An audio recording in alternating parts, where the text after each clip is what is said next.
Mi suegra trajo a mis 5 cuñados a vivir a nuestra casa.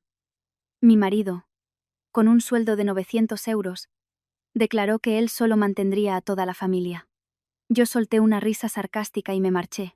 La familia de mi marido, en estado de pánico, me hizo 68 llamadas.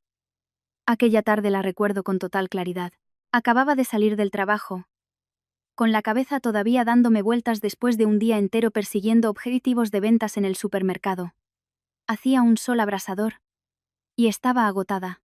Solo deseaba llegar a casa cuanto antes, darme una ducha y preparar una cena sencilla para mi marido y para mí. Pero al girar en la callejuela que llevaba a mi casa, vi una escena que me hizo frenar en seco.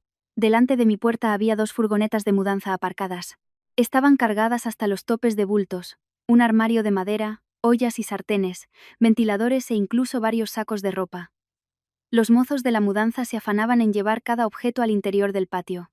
Al principio, pensé que se mudaba algún vecino y que habían dejado las cosas ahí de forma temporal. Pero al bajar del coche y acercarme, me di cuenta con espanto de que todo se estaba trasladando directamente a mi casa. Entré rápidamente en el patio. Apenas crucé la puerta, oí la voz familiar de mi suegra.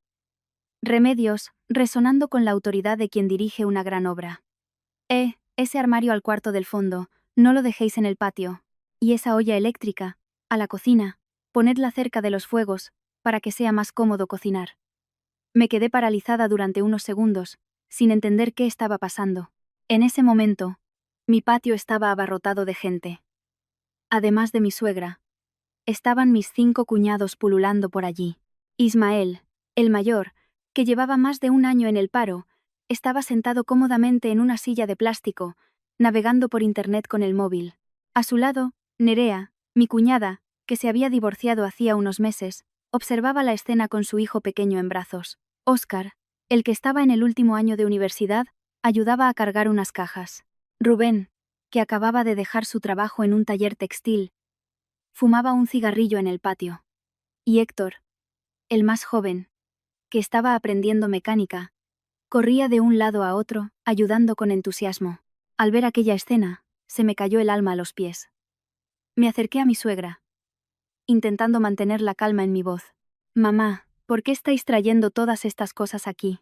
Mi suegra se giró para mirarme, con una expresión de total normalidad, como si aquello fuera lo más corriente del mundo. Ah, ya has vuelto. Qué bien. A partir de ahora viviremos todos juntos, será más divertido. Esta casa es grande. Me quedé de piedra. Pensé que había oído mal. ¿Vivir juntos? ¿Qué quieres decir, mamá? Remedios hizo un gesto con la mano y dijo con total naturalidad. Pues que he vendido la casa del pueblo y me he traído a los chicos a vivir aquí. Que es más práctico.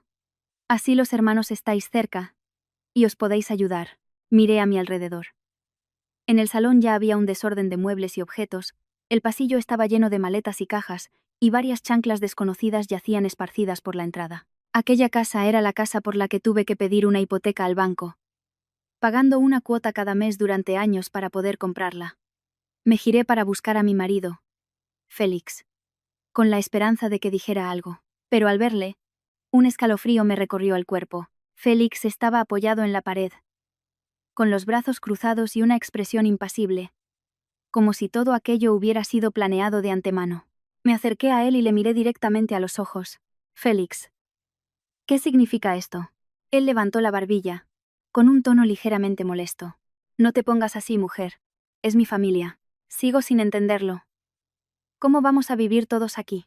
Félix se encogió de hombros y dijo una frase que me dejó atónita. A partir de ahora, yo mantendré a toda la familia. Le miré durante unos segundos y, sin poder evitarlo, me eché a reír. Pensé que estaba bromeando. ¿Tú mantendrás a toda la familia? Félix asintió, con un aire muy masculino. Sí. Mi sueldo es de solo 900 euros. Pero un hombre debe tener responsabilidad con su familia. Miré a mi alrededor. Mi suegra, mis 5 cuñados, y mi sobrino pequeño. En total, casi 8 personas. Luego volví a mirar a mi marido, y le pregunté lentamente, ¿y cómo piensas hacerlo? Antes de que Félix pudiera responder, mi suegra intervino, con voz firme, pues la nuera gana el dinero y el hijo lo administra. Así de simple. Aquella frase resonó en el salón abarrotado. A nadie pareció extrañarle, excepto a mí, que me quedé allí, sintiendo como si me hubieran arrojado un cubo de agua helada en la cara. La habitación se quedó en silencio durante unos segundos. Miré a mi marido, a mi suegra y luego a cada uno de mis cuñados. Todos me observaban, como esperando mi reacción. Entonces sonreí. No era una sonrisa de alegría, sino una risa sarcástica. No dije ni una palabra más. Subí en silencio a mi habitación, abrí el armario, cogí un bolso pequeño y metí un par de cambios de ropa y mis documentos personales. Mi suegra al verme gritó. ¿Qué haces? Respondí con calma. Me voy a casa de mis padres unos días. Félix frunció el ceño. ¿Qué estupidez es esta? Le miré por última vez, con una voz suave pero gélida. Tú dijiste que mantendrías a la familia. Pues, adelante. Manténla. Dicho esto, cogí el bolso y salí directamente por la puerta. Nadie en la casa intentó detenerme. Quizás pensaron que solo era un enfado pasajero y que volvería en unos días, pero no sabían que mi sonrisa de antes no era la de alguien que se da por vencido. 3 horas después, cuando llegué a casa de mis padres, mi teléfono empezó a vibrar sin parar. Cuando miré la pantalla, tenía exactamente 68 llamadas perdidas de la familia de mi marido. En ese momento, solo suspiré. Dejé el teléfono sobre la mesa y pensé para mis adentros. Esto no ha hecho más que empezar. Aquella noche, con las 68 llamadas perdidas aún en la pantalla, un sentimiento extraño brotó en mi interior. Ya no era rabia, sino una amargura profunda, como si acabara de despertar de un largo sueño. Y en ese instante, todos los recuerdos volvieron con una claridad abrumadora, como si hubieran ocurrido ayer. Me llamo Elara. Soy gerente de ventas en una cadena de supermercados. No es un trabajo glamuroso, pero es estable. El sueldo es suficiente para mantenerme y ahorrar un poco. Nunca he sido de las que presumen. Simplemente pienso que, si tengo fuerzas, trabajo, y el dinero que gano limpiamente, lo gasto. Me acostumbré a valerme por mí misma desde muy joven. Así que, al enamorarme o casarme, solo pedía una cosa: que mi pareja fuera una persona decente, trabajadora y responsable. Mi marido se llama Félix. Trabaja como repartidor para una pequeña empresa de mensajería y gana unos 900 euros. Muchos se preguntarían cómo se puede vivir con eso. Pero cuando empezamos a salir, yo no hacía cálculos económicos. Veía a Félix con los ojos de una mujer que busca estabilidad. Era un hombre bueno, de pocas palabras, no bebía ni jugaba, y parecía querer mucho a su madre y a sus hermanos. Siempre andaba atareado, y eso me conmovía. Solía pensar que un hombre pobre pero trabajador acabaría prosperando, siempre que marido y mujer estuvieran unidos. Nos conocimos una vez que fui a un bar cerca del trabajo a por comida para llevar. Aquel día llovía, y mientras me resguardaba bajo el toldo, vi a un chico que intentaba arrancar su moto. Llevaba un chubasquero roto por un lado y la cara empapada. Sin pensarlo, le ofrecí un pañuelo de papel. Él me dedicó una sonrisa tímida, y me dijo una frase sencilla que se me quedó grabada. Gracias. Con esta lluvia. Es un fastidio. Después de eso, nos encontramos varias veces más. Empezamos a hablar y nos hicimos cercanos. En aquella época, Félix aún era estudiante y hacía todo tipo de trabajos. Hoy repartía publicidad. Mañana trabajaba en un almacén. Al día siguiente hacía de repartidor. No era muy hablador, pero trabajaba en silencio, con una especie de resignación. Una vez le pregunté si no se cansaba de tanto esfuerzo. Félix me miró con seriedad y dijo: soy pobre, pero no dejaré que sufras. Aquellas palabras no eran poéticas, pero le creí. Le creí porque la persona que las decía se estaba esforzando de verdad. Le creí porque en nuestras citas era capaz de saltarse el desayuno para comprarme un batido, o de recorrer varios kilómetros solo para traerme una chaqueta cuando refrescaba. Esos pequeños detalles me ablandaron el corazón. Pensé que con un hombre tan sentimental podía construir un futuro a largo plazo. Salimos durante 2 años y luego nos casamos. Cuando anuncié la boda, mi familia no se opuso frontalmente, pero mi madre me dijo algo que ahora, al recordarlo, me duele por lo cierto que era. Hija, casarse con un hombre bueno está bien, pero mira también a su familia. En ese momento, lo descarté con una risa. Mamá, me caso con él, no con toda su familia. Al oírlo mi madre solo suspiró. No dijo nada más, pero su mirada denotaba preocupación. El día de la boda, mi suegra, Remedios, se presentó con una imagen de mujer bondadosa. Me cogió de la mano delante de todos los familiares y me dijo en voz baja: en mi casa somos humildes, pero de buen corazón. Cuando vengas a ser mi nuera, te trataré como a una hija. Aquello me tranquilizó aún más. Pensé que tener una suegra comprensiva sería una gran ayuda. Incluso me dije a mí misma que no importaba trabajar un poco más duro si la familia estaba en paz. Después de la boda, vivimos de alquiler un tiempo. Yo trabajaba y Félix hacía sus repartos. Yo era la que administraba el dinero, ya que estaba acostumbrada a gestionar los gastos. Cada mes, apartaba una pequeña cantidad para enviar a mis padres. A la familia de mi marido, de vez en cuando, les compraba regalos o vitaminas para mi suegra. Pensaba que era mi deber como nuera, ser considerada. Félix, en aquel entonces no se oponía. Incluso a veces se emocionaba y decía: «¿Eres tan buena? Qué suerte tiene mi madre de tener una nuera como tú». Entonces decidí comprar una casa. Un pequeño adosado de 3 plantas en las afueras. Nada del otro mundo. Pero el lugar con el que soñaba para tener un verdadero hogar. Junté todos mis ahorros, pedí una hipoteca al banco y calculé los pagos mensuales. Al firmar el contrato, me temblaban las manos por la cantidad de dinero. Pero por dentro me sentía ilusionada. Pensaba que, con una casa, si los dos nos esforzábamos, la vida iría bien.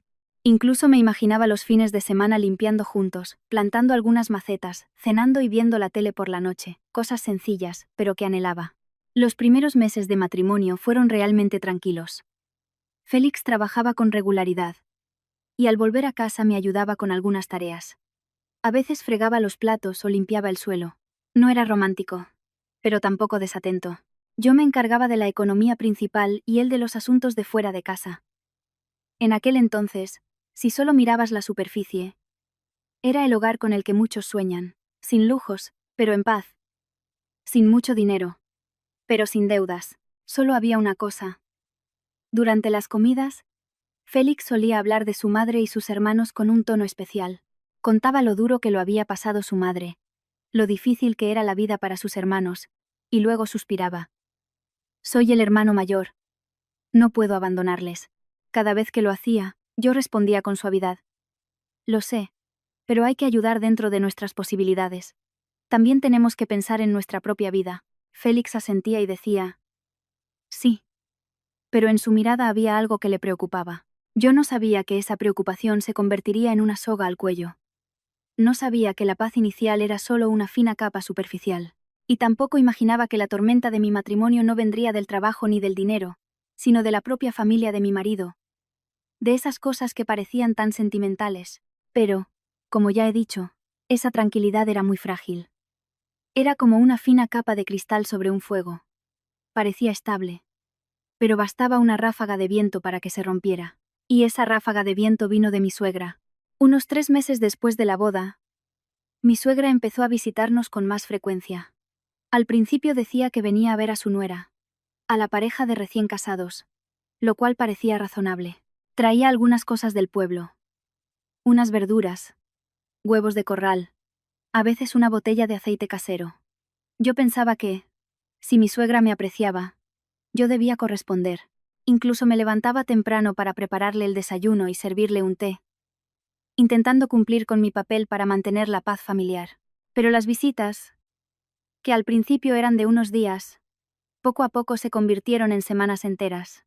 Cada vez que venía, no preguntaba si estábamos bien, como suele hacer la gente. En su lugar, inspeccionaba la casa, los muebles, la nevera, la cocina, y luego se sentaba como si aquella fuera su casa desde siempre. Me decía a mí misma que no pasaba nada. Que era una madre mayor que venía a estar con sus hijos. Un poco de paciencia y ya está. Con tal de tener paz. Hasta que una tarde, mientras me cambiaba después de llegar del trabajo, oí su voz llamándome desde el salón. Elara. Ven aquí. Quiero preguntarte una cosa. Salí. Estaba sentada en el sofá con las piernas cruzadas, una taza de té en la mano y la mirada fija en mí. Preguntó sin rodeos. Este mes. ¿Cuánto dinero has ganado? Me quedé helada. Si esa pregunta me la hubiera hecho mi propia madre, preocupada por si trabajaba demasiado, lo habría entendido. Pero era mi suegra, y su tono era el de quien está auditando unas cuentas. Intenté restarle importancia con una broma. Bueno, lo suficiente para vivir, mamá. Pensé que lo dejaría pasar. Pero chasqueó la lengua, con el rostro ligeramente contraído. Una nuera que gana tanto y no manda dinero al pueblo para ayudar a la familia de su marido es muy egoísta. Sus palabras, aunque parecían simples, me hicieron arder la cara. Porque en esa frase oí algo muy claro. El dinero que yo ganaba ya no era mío. Era algo que debía fluir hacia la casa de mi marido. Intenté mantener la calma. Y dije en voz baja: «Mamá, todavía estamos pagando la hipoteca, tenemos muchos gastos». Remedios me cortó con un gesto. Hipoteca o no hipoteca, la familia del marido es la familia del marido. Como nuera, tienes que saber asumir tu parte. Dicho esto, miró a Félix como si le diera una orden. «Hijo, díselo a tu mujer. El hombre de la casa tiene que dar la cara». Félix no dijo nada, solo esbozó una sonrisa forzada, de esas para salir del paso. Pero fue precisamente esa sonrisa la que me decepcionó. Le miré, y un pensamiento fugaz cruzó mi mente. ¿Por qué no dice algo para defenderme? Pero luego me culpé a mí misma. Pensé que seguramente estaba atrapado entre su madre y su mujer y que la situación era difícil para él. Así que volví a callar, diciéndome que no armara un escándalo tan pronto, que discutir trae mala suerte a los recién casados. A partir de entonces, cada vez que mi suegra venía, preguntaba por el dinero. Un día, me preguntó directamente cuánto me habían dado de paga extra. Otro día lo hizo de forma indirecta. «Vaya, has cambiado de móvil. ¿Te han subido el sueldo?». Al oírla, sentía una mezcla de enfado y risa. No había cambiado de móvil por capricho. El viejo se había roto, y necesitaba uno nuevo para trabajar. Pero ella no lo veía así. Ella lo veía como: «Tiene dinero». A veces, estaba tan cansada que solo quería dormir. Pero ella me arrastraba a su lado para contarme historias del pueblo y rematarlas con frases como: «En el pueblo lo paso muy mal.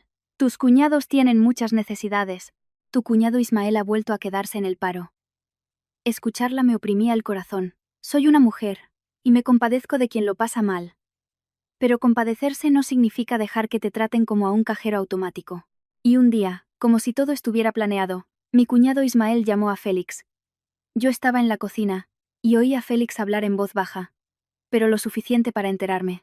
«Sí, sí, se lo digo a Elara». Al colgar, Félix se asomó a la puerta de la cocina como un niño que teme una regañina. Se rascó la cabeza y dijo: «Elara, mi hermano Ismael está pasando por un mal momento. Quiere pedirte prestados 5.000 euros para montar un negocio». Me giré. Le miré y pregunté directamente: «¿Qué negocio?». Félix respondió rápidamente: «Dice que quiere abrir un pequeño kiosco». «¿Y el plan de negocio? ¿Cuándo lo devolverá?». Félix titubeó. «Dice que lo devolverá cuando las cosas le vayan bien». Guardé silencio unos segundos. 5.000 euros. No es una cantidad pequeña. Eran varios meses de mi sueldo ahorrados con mucho esfuerzo después de pagar la hipoteca. Miré a Félix y vi en sus ojos una especie de presión. Dijo en voz baja, casi suplicando: «Ismael lo está pasando mal de verdad, ayúdale. Al fin y al cabo, es de la familia». Al oír la palabra familia, sentí un peso en el pecho. Yo era su mujer, también era su familia. Pero cuando él hablaba de familia, solo pensaba en su madre y sus hermanos. Aún así, asentí. Asentí porque todavía confiaba. Confiaba en que ayudaría a la familia una vez y ya está. Confiaba en que Ismael sería razonable y lo devolvería. Confiaba en que la familia de mi marido entendería que yo era considerada. Le transferí exactamente 5.000 euros. Y le envié un mensaje muy educado. «Úsalo para el negocio. Si necesitas algo, dímelo. Pero por favor, sé formal». Ismael me llamó, con la voz alegre: «Cuñada, eres la mejor. Te estoy muy agradecido». Al oírlo, me sentí aliviada. Pensé que todo estaba bien, que ayudar a alguien a levantarse también era una buena acción. Pero la vida no es tan sencilla. 3 meses después, me encontré por casualidad con un conocido del pueblo de mi marido. Le pregunté por la familia, y me dijo como si nada: «Ah, Ismael, últimamente se le ve mucho por los bares. Se ha comprado un móvil nuevo, y va diciendo por ahí que se va a cambiar de moto». Al oírlo, sentí que el corazón se me encogía. Llamé a Ismael de inmediato. Contestó, con voz evasiva: «Sí, ahora estoy ocupado». «¿Cómo va el negocio?». Le pregunté directamente. Ismael soltó una risita. «¿Por qué te pones tan seria?». «Ese dinero ya lo he movido». No quise discutir por teléfono. Esperé al fin de semana, cuando mi suegra vino de visita, para hablar claro. Lo hice con educación. Mamá. Sobre los 5.000 euros que le presté a Ismael. He oído que no ha montado ningún negocio. ¿Podrías preguntarle? No había terminado la frase cuando el rostro de mi suegra se endureció. Entre hermanos, ayudarse con un poco de dinero y ya estás con estas. Me quedé atónita. No es por el dinero. Solo quiero que las cosas estén claras. Remedios golpeó la mesa con la mano. ¿Claras de qué? Que una nuera le dé dinero a su cuñado es una bendición. Si sacas el tema del dinero para reclamarlo, la familia acabará mal. Miré a Félix. Estaba allí, en silencio, como una sombra. No me defendió, pero tampoco defendió a su hermano. Simplemente, calló. Y ese silencio, esta vez, ya no era incomodidad, era una especie de consentimiento tácito. En ese momento, un sentimiento muy extraño comenzó a apoderarse de mí. No era una explosión de ira, sino un frío que se extendía. Empecé a sentirme insegura, no por haber perdido 5.000 euros, sino porque me di cuenta de algo. Ellos no consideraban que ese dinero fuera mío, lo consideraban una obligación. Me veían como una fuente de la que extraer. Si se podía, se extraía, y si no, se me criticaba.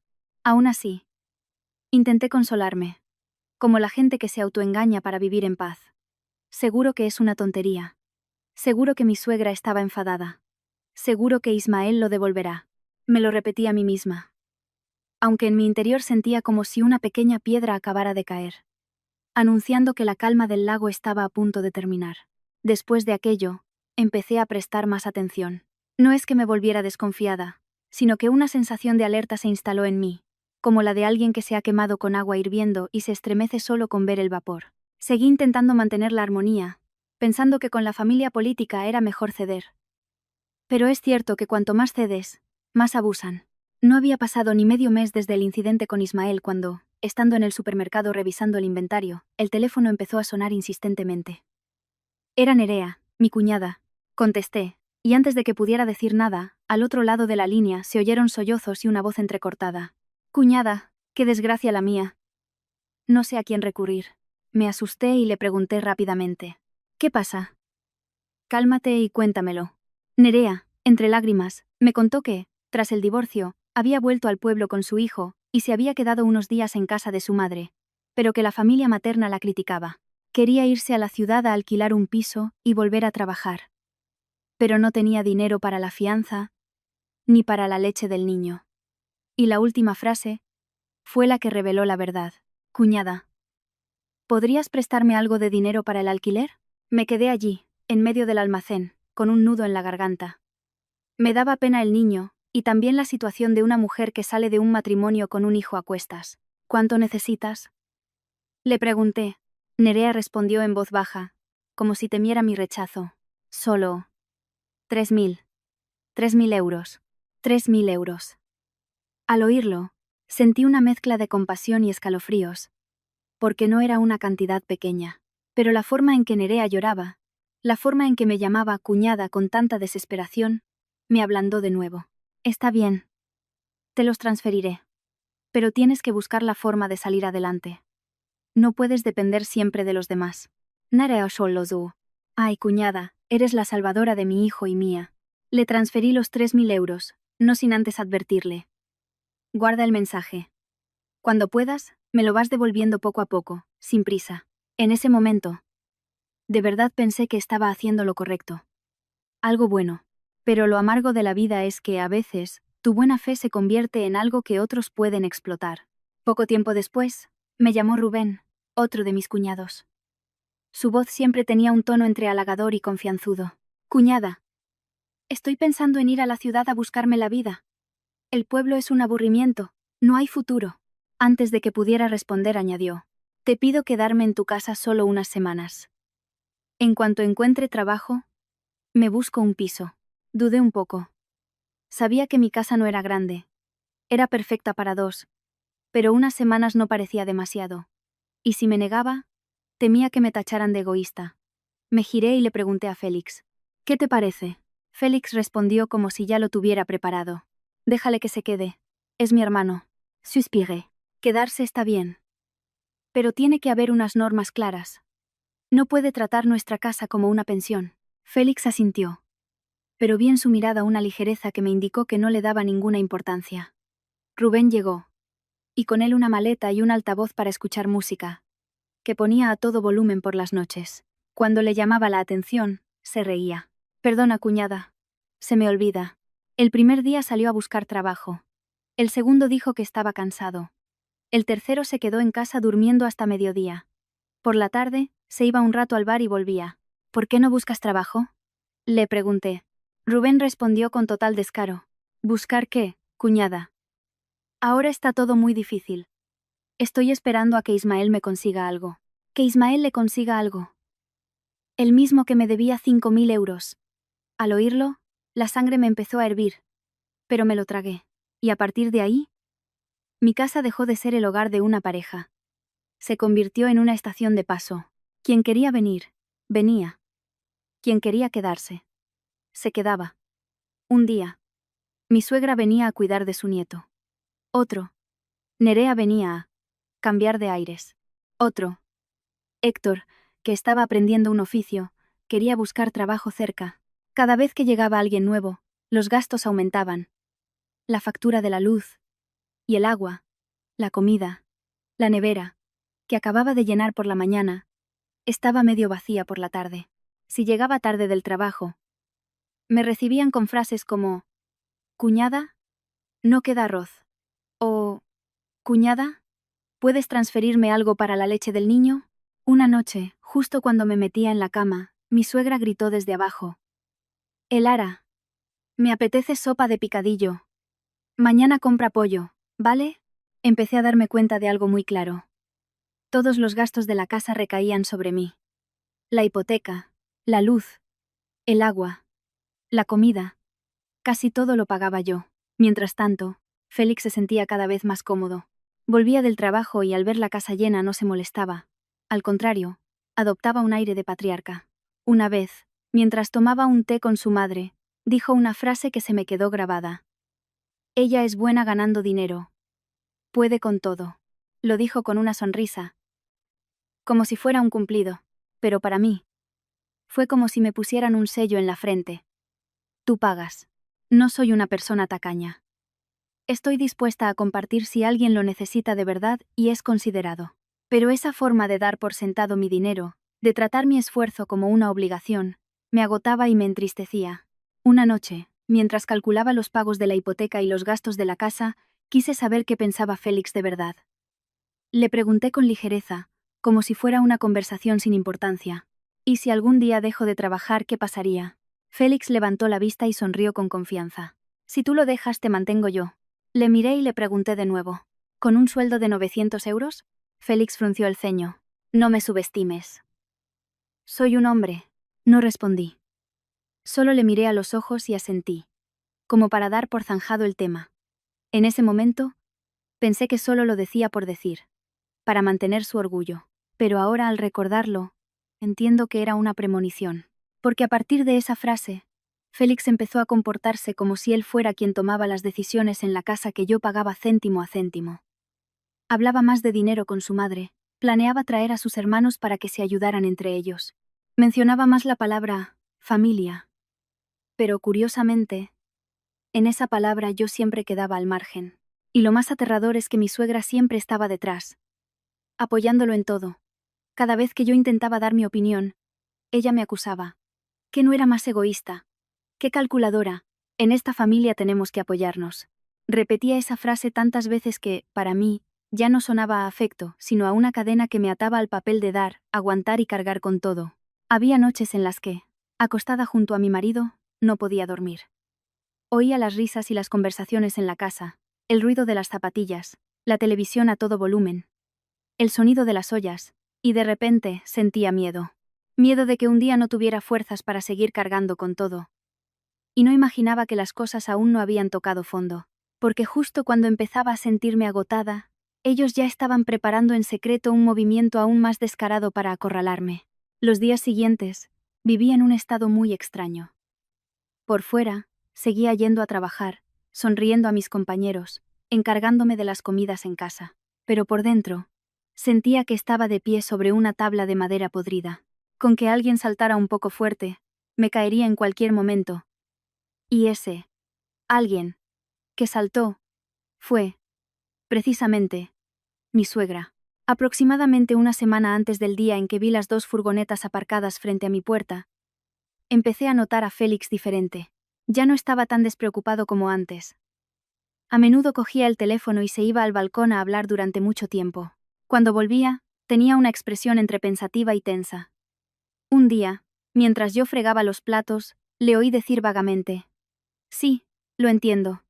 Yo me encargo. Mamá, no te preocupes». Su tono no era el de una conversación normal, sino el de alguien que recibe una misión. Esa noche, cuando me acosté, Félix seguía sentado en la cama, tecleando en el móvil. Le pregunté suavemente: «¿Quién te ha llamado tan tarde?». Félix respondió rápidamente: «Mi madre». «¿Pasa algo?». Le miré. Él titubeó. «No». Solo hablaba de cosas de la familia. Pero yo sabía que, si solo fuera una llamada para saber cómo estaban, no tendría esa cara de tensión. Los 2 días siguientes, Félix empezó a repetir una frase que me helaba la sangre. La familia unida. Lo decía como si intentara sembrar en mi cabeza una idea maravillosa. En la cena, decía: «Elara, qué bien se está cuando la familia vive cerca. ¿Verdad?». Yo, mientras comía, solo asentía para no discutir. Por la noche, viendo la tele, volvía a la carga. «¿Ves? La gente se diferencia en que sabe quererse y apoyarse». Me giré hacia él y le pregunté directamente: «¿Qué intentas decirme?». Félix se detuvo y luego respondió: «Mi madre quiere que mis hermanos vengan a la ciudad a buscarse la vida». No me oponía a que sus hermanos vinieran a la ciudad. En estos tiempos, todo el mundo busca oportunidades. Pero fui muy clara, muy directa, porque estaba harta de que mi casa se convirtiera en un refugio incondicional.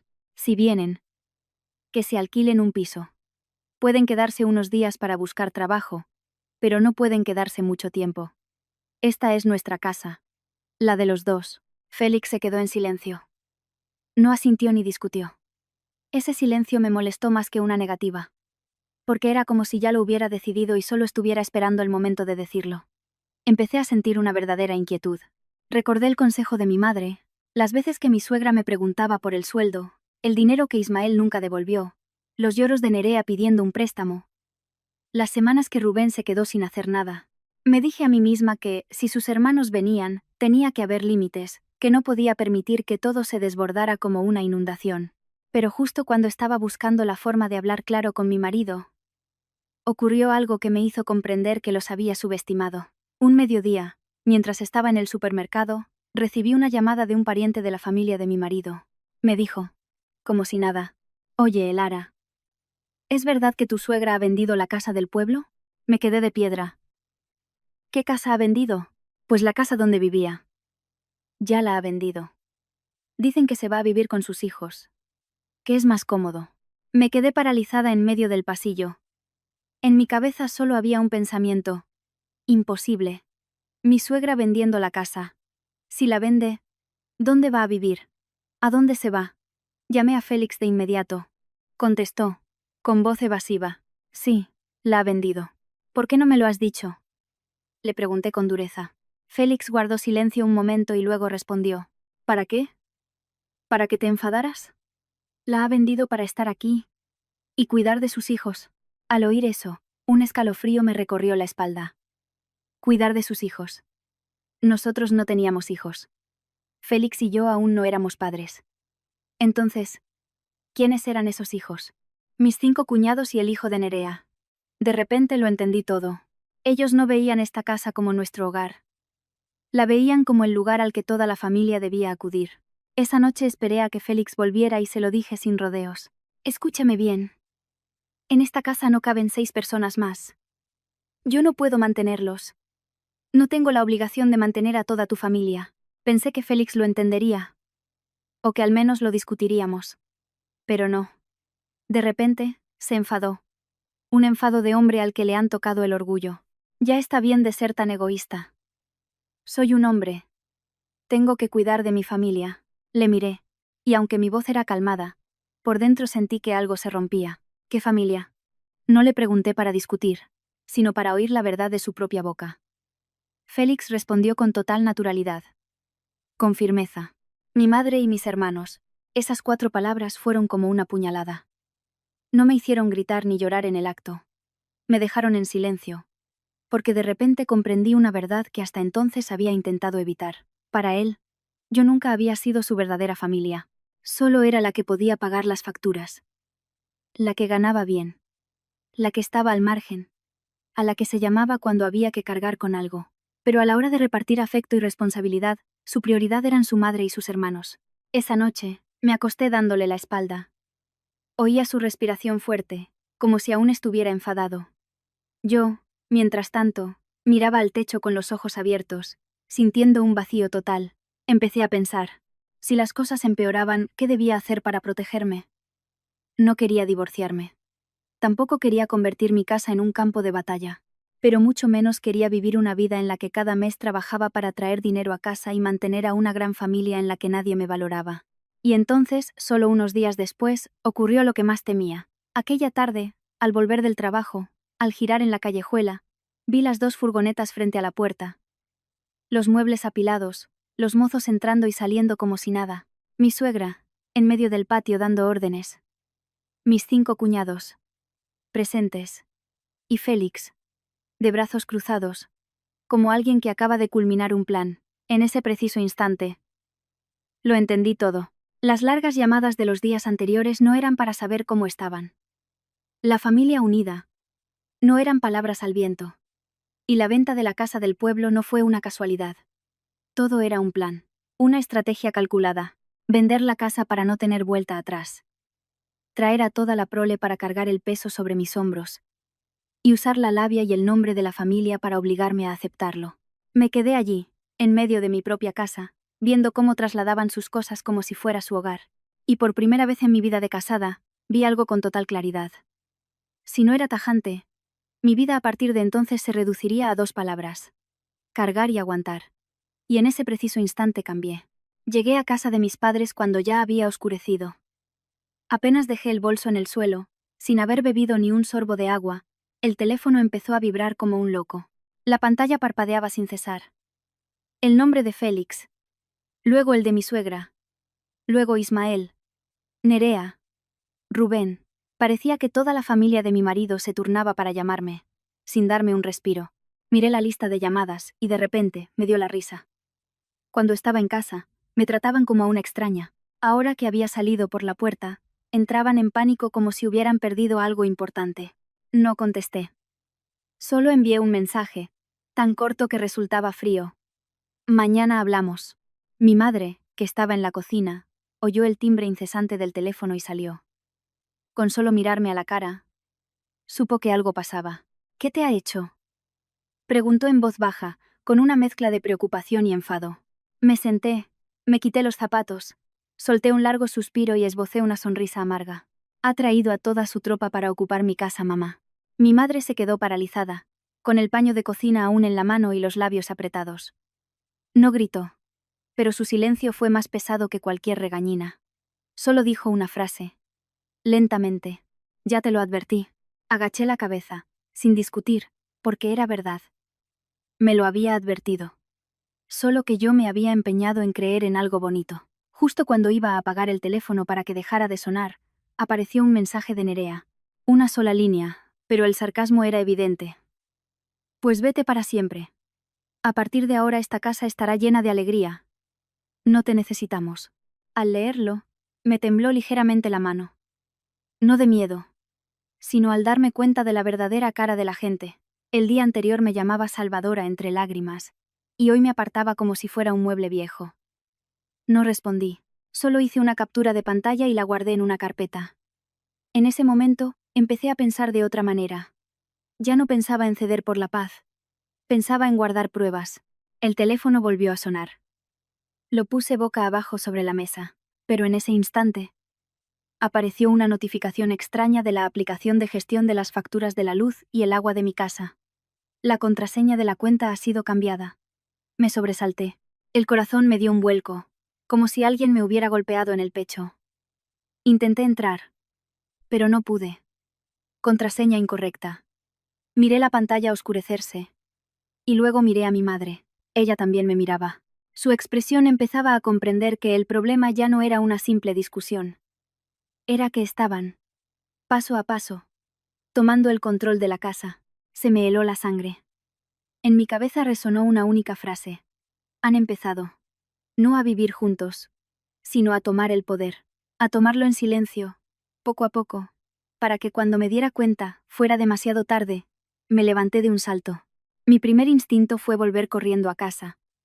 Abrir la puerta, tirarlo todo y echarlos a todos.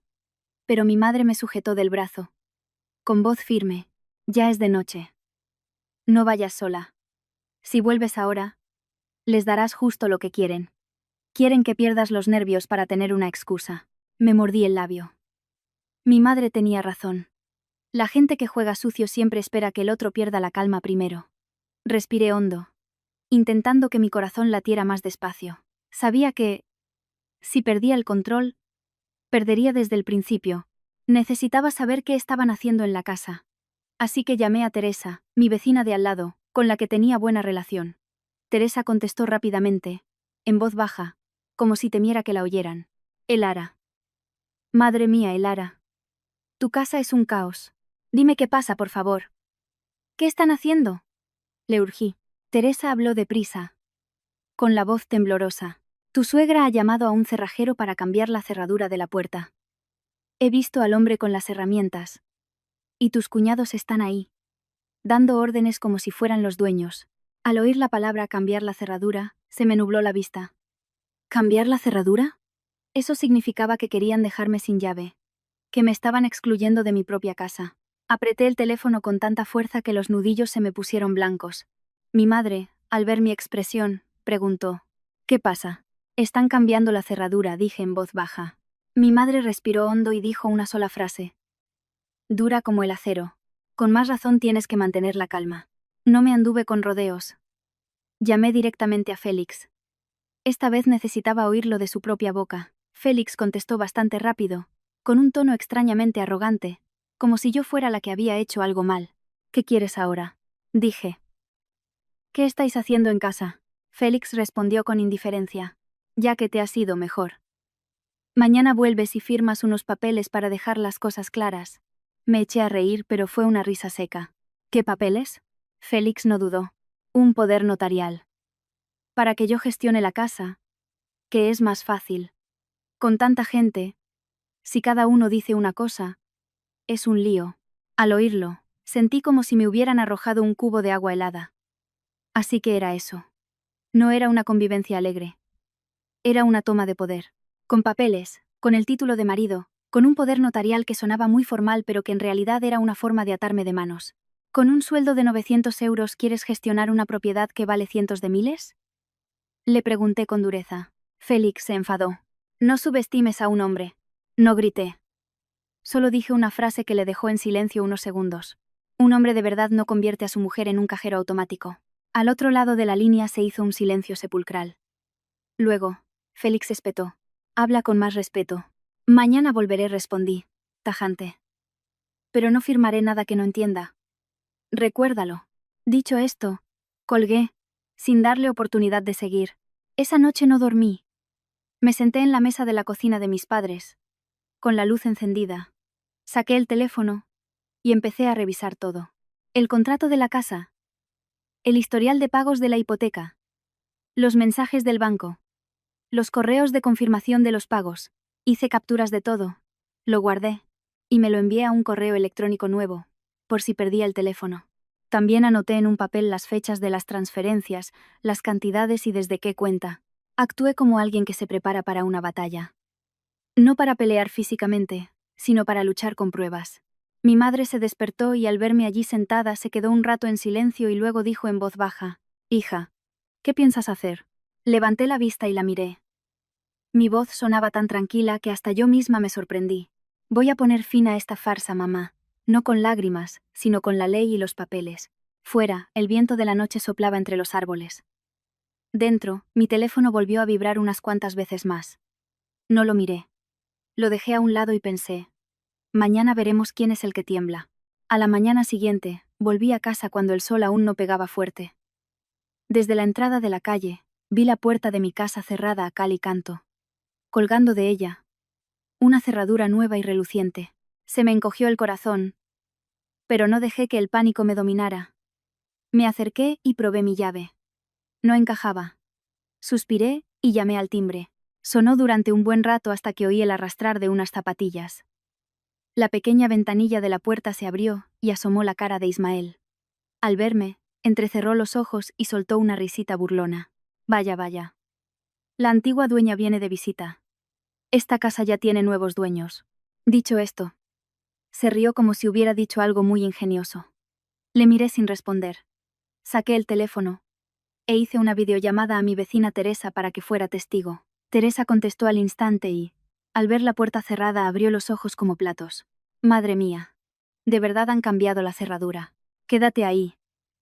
Por favor, dije en voz baja pero clara. Necesito que seas testigo.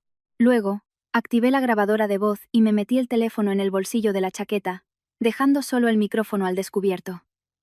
En ese momento, no necesitaba ganar con palabras, sino con pruebas.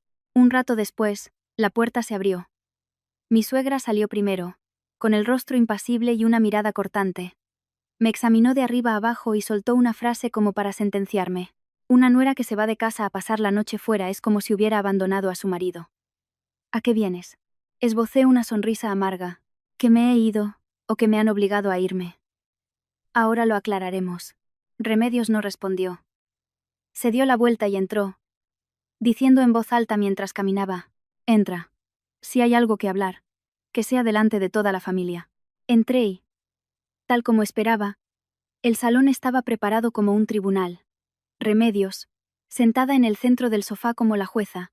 A su lado, Félix, con cara de estar juzgando un caso importante. Los 5 cuñados, sentados a ambos lados, cada uno con una expresión diferente, pero todos con la misma mirada. Curiosidad, regocijo y la disposición de aplastarme con su superioridad numérica. Al ver la escena pensé: un tribunal familiar, sin juez, sin ley. Solo se necesita ser muchos y tener la voz muy alta. Mi suegra golpeó la mesa con un ruido sordo, haciendo temblar un vaso de agua. Esta casa es de tu marido. Si te vas, lo dejas todo. A partir de ahora, el dinero que ganes se lo das a Félix para que lo administre. El silencio era absoluto. La miré fijamente y le pregunté con calma: ¿Quién dice que esta casa es de mi marido? Remedios soltó una risa despectiva, con los labios torcidos. Si estáis casados, es de los dos. No te pases de lista. ¿Te crees que por estar a tu nombre puedes hacer lo que quieras? Antes de que pudiera responder, Félix levantó la barbilla, sacó un papel de la mesa y lo deslizó hacia mí. Su voz sonaba como si me estuviera haciendo un favor. Firma el poder notarial. Yo lo gestionaré para que no haya líos. Toda mi familia depende de mí. Cogí el papel. Con solo leer unas líneas, se me heló la sangre. No era un poder para gestionar los gastos del día a día o algo temporal, como decían. Era un poder notarial absoluto, con unas palabras que a cualquier persona sensata le pondrían los pelos de punta. Disponer. Hipotecar. Transferir. Lo entendí al instante. No solo querían que viviéramos juntos. Querían que firmara para poder hipotecar, vender o usar mi casa como garantía. Una trampa perfecta, legalizada con mi propia firma. Dejé el papel sobre la mesa. Lo empujé suavemente hacia Félix y le pregunté lentamente, marcando cada palabra: ¿piensas mantener a tu familia obligándome a firmar para que hipoteques mi casa, verdad? Toda la sala se quedó en suspenso. Vi cómo los ojos de Félix parpadeaban rápidamente, como el que ha sido golpeado en su punto débil. Pero antes de que pudiera decir nada, Rubén soltó una risita. Te crees muy importante. Solo tienes que ser razonable. Me giré hacia Rubén y luego hacia todo el tribunal que tenía delante. Ser razonable es daros mi casa, mi dinero y mi vida para que la uséis a vuestro antojo. Mi suegra volvió a golpear la mesa. ¡Qué insolente! Siendo mi nuera, ¿te atreves a decir vosotros? No quise seguir discutiendo con ella. Me giré hacia Félix y le miré directamente a los ojos. ¿Te atreves a decir, delante de tu madre y tus hermanos, que con un sueldo de 900 euros quieres gestionar una propiedad para mantener a 6 personas? Félix se puso rojo. Cuidado con lo que dices, espetó. Una mujer que no obedece a su marido. A la calle. El que se va a la calle eres tú. No, yo respondí, sin alzar la voz, pero con una firmeza que silenció la sala. Ismael se levantó de un salto. Estás insultando a mi hermano. Vosotros me insultáis a mí cambiando la cerradura de mi casa. Y no pasa nada. Yo digo la verdad. ¿Y es un insulto? La tensión aumentaba. Nerea, que estaba sentada en un rincón con su hijo, intervino con voz lastimera. Como una víctima. ¿Por qué te pones así, cuñada? Mamá ya es mayor. Déjala que esté contenta. Vivamos todos juntos en paz. Miré a Nerea, y le dije lentamente. ¿Vivir en paz o vivir tú gratis? Nerea se quedó sin palabras. Su rostro cambió de color. Y en ese momento, la situación se volvió más peligrosa. Mi suegra se levantó de un salto, se abalanzó sobre mí, e intentó arrebatarme el bolso como si le debiera algo. ¿Dónde está la tarjeta del banco? Dámela, gritó. A partir de ahora, el dinero de esta casa lo administra tu marido. Di un paso atrás por instinto, agarrando con fuerza el bolso y mirándola fijamente. No la empujé ni forcejeé. Solo dije una frase, tan fría que hasta a mí me sorprendió mi propia voz. Si me tocas, llamo a la policía para que levante un atestado. Remedios se detuvo en seco. Quizás no esperaba que me atreviera a decir algo así. Félix también se quedó atónito, y luego gritó. ¿De verdad quieres montar un escándalo? Miré a Félix, con voz monótona. Yo no monto ningún escándalo. Sois tú y tu madre los que estáis jugando sucio. Yo solo me estoy defendiendo. Eché un vistazo al teléfono, que seguía en videollamada con Teresa. Dije, un poco más alto para que se oyera fuera. Teresa. Espero que estés escuchando bien. Han cambiado la cerradura. Me retienen en la casa en contra de mi voluntad, y me están obligando a firmar un poder notarial con cláusulas para disponer de mis bienes. En ese instante, vi el pánico en los ojos de Félix. Mi suegra apretaba los dientes, con la cara amoratada por la rabia. Comprendí que, desde el momento en que había involucrado a un testigo, su tribunal familiar había empezado a perder poder. Pero también sabía que no se detendrían ahí. Inventarían otra treta. Más sucia. Más contundente. Y yo tenía que estar preparada. Miré una vez más aquel salón convertido en tribunal familiar y... de repente, sentí que ya no quería seguir discutiendo. Cuanto más discutiera, más excusas tendrían para decir que la nuera era una maleducada o que la mujer no era razonable.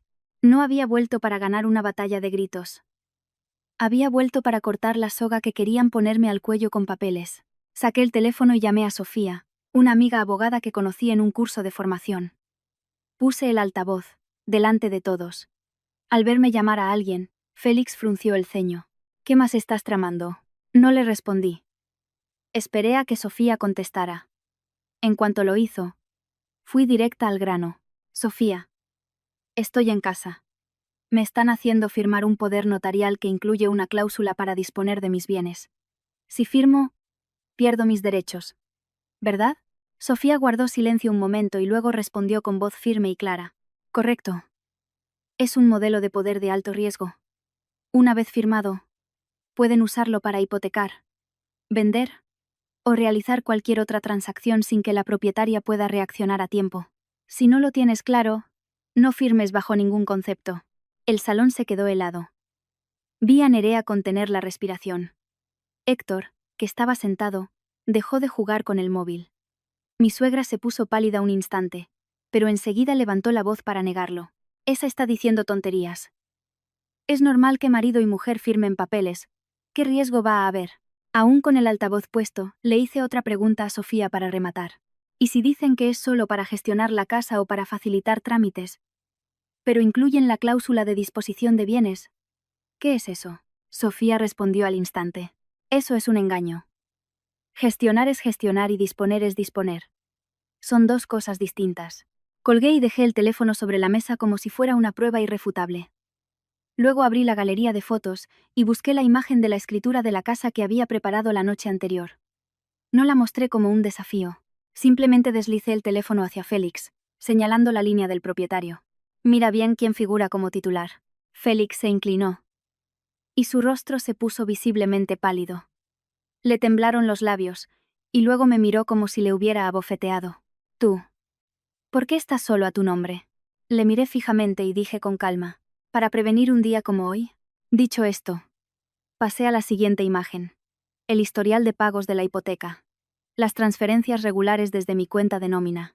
No necesité decir más. Los números hablaban por sí solos. Mi suegra, al ver que Félix empezaba a flaquear, cambió de tono al instante.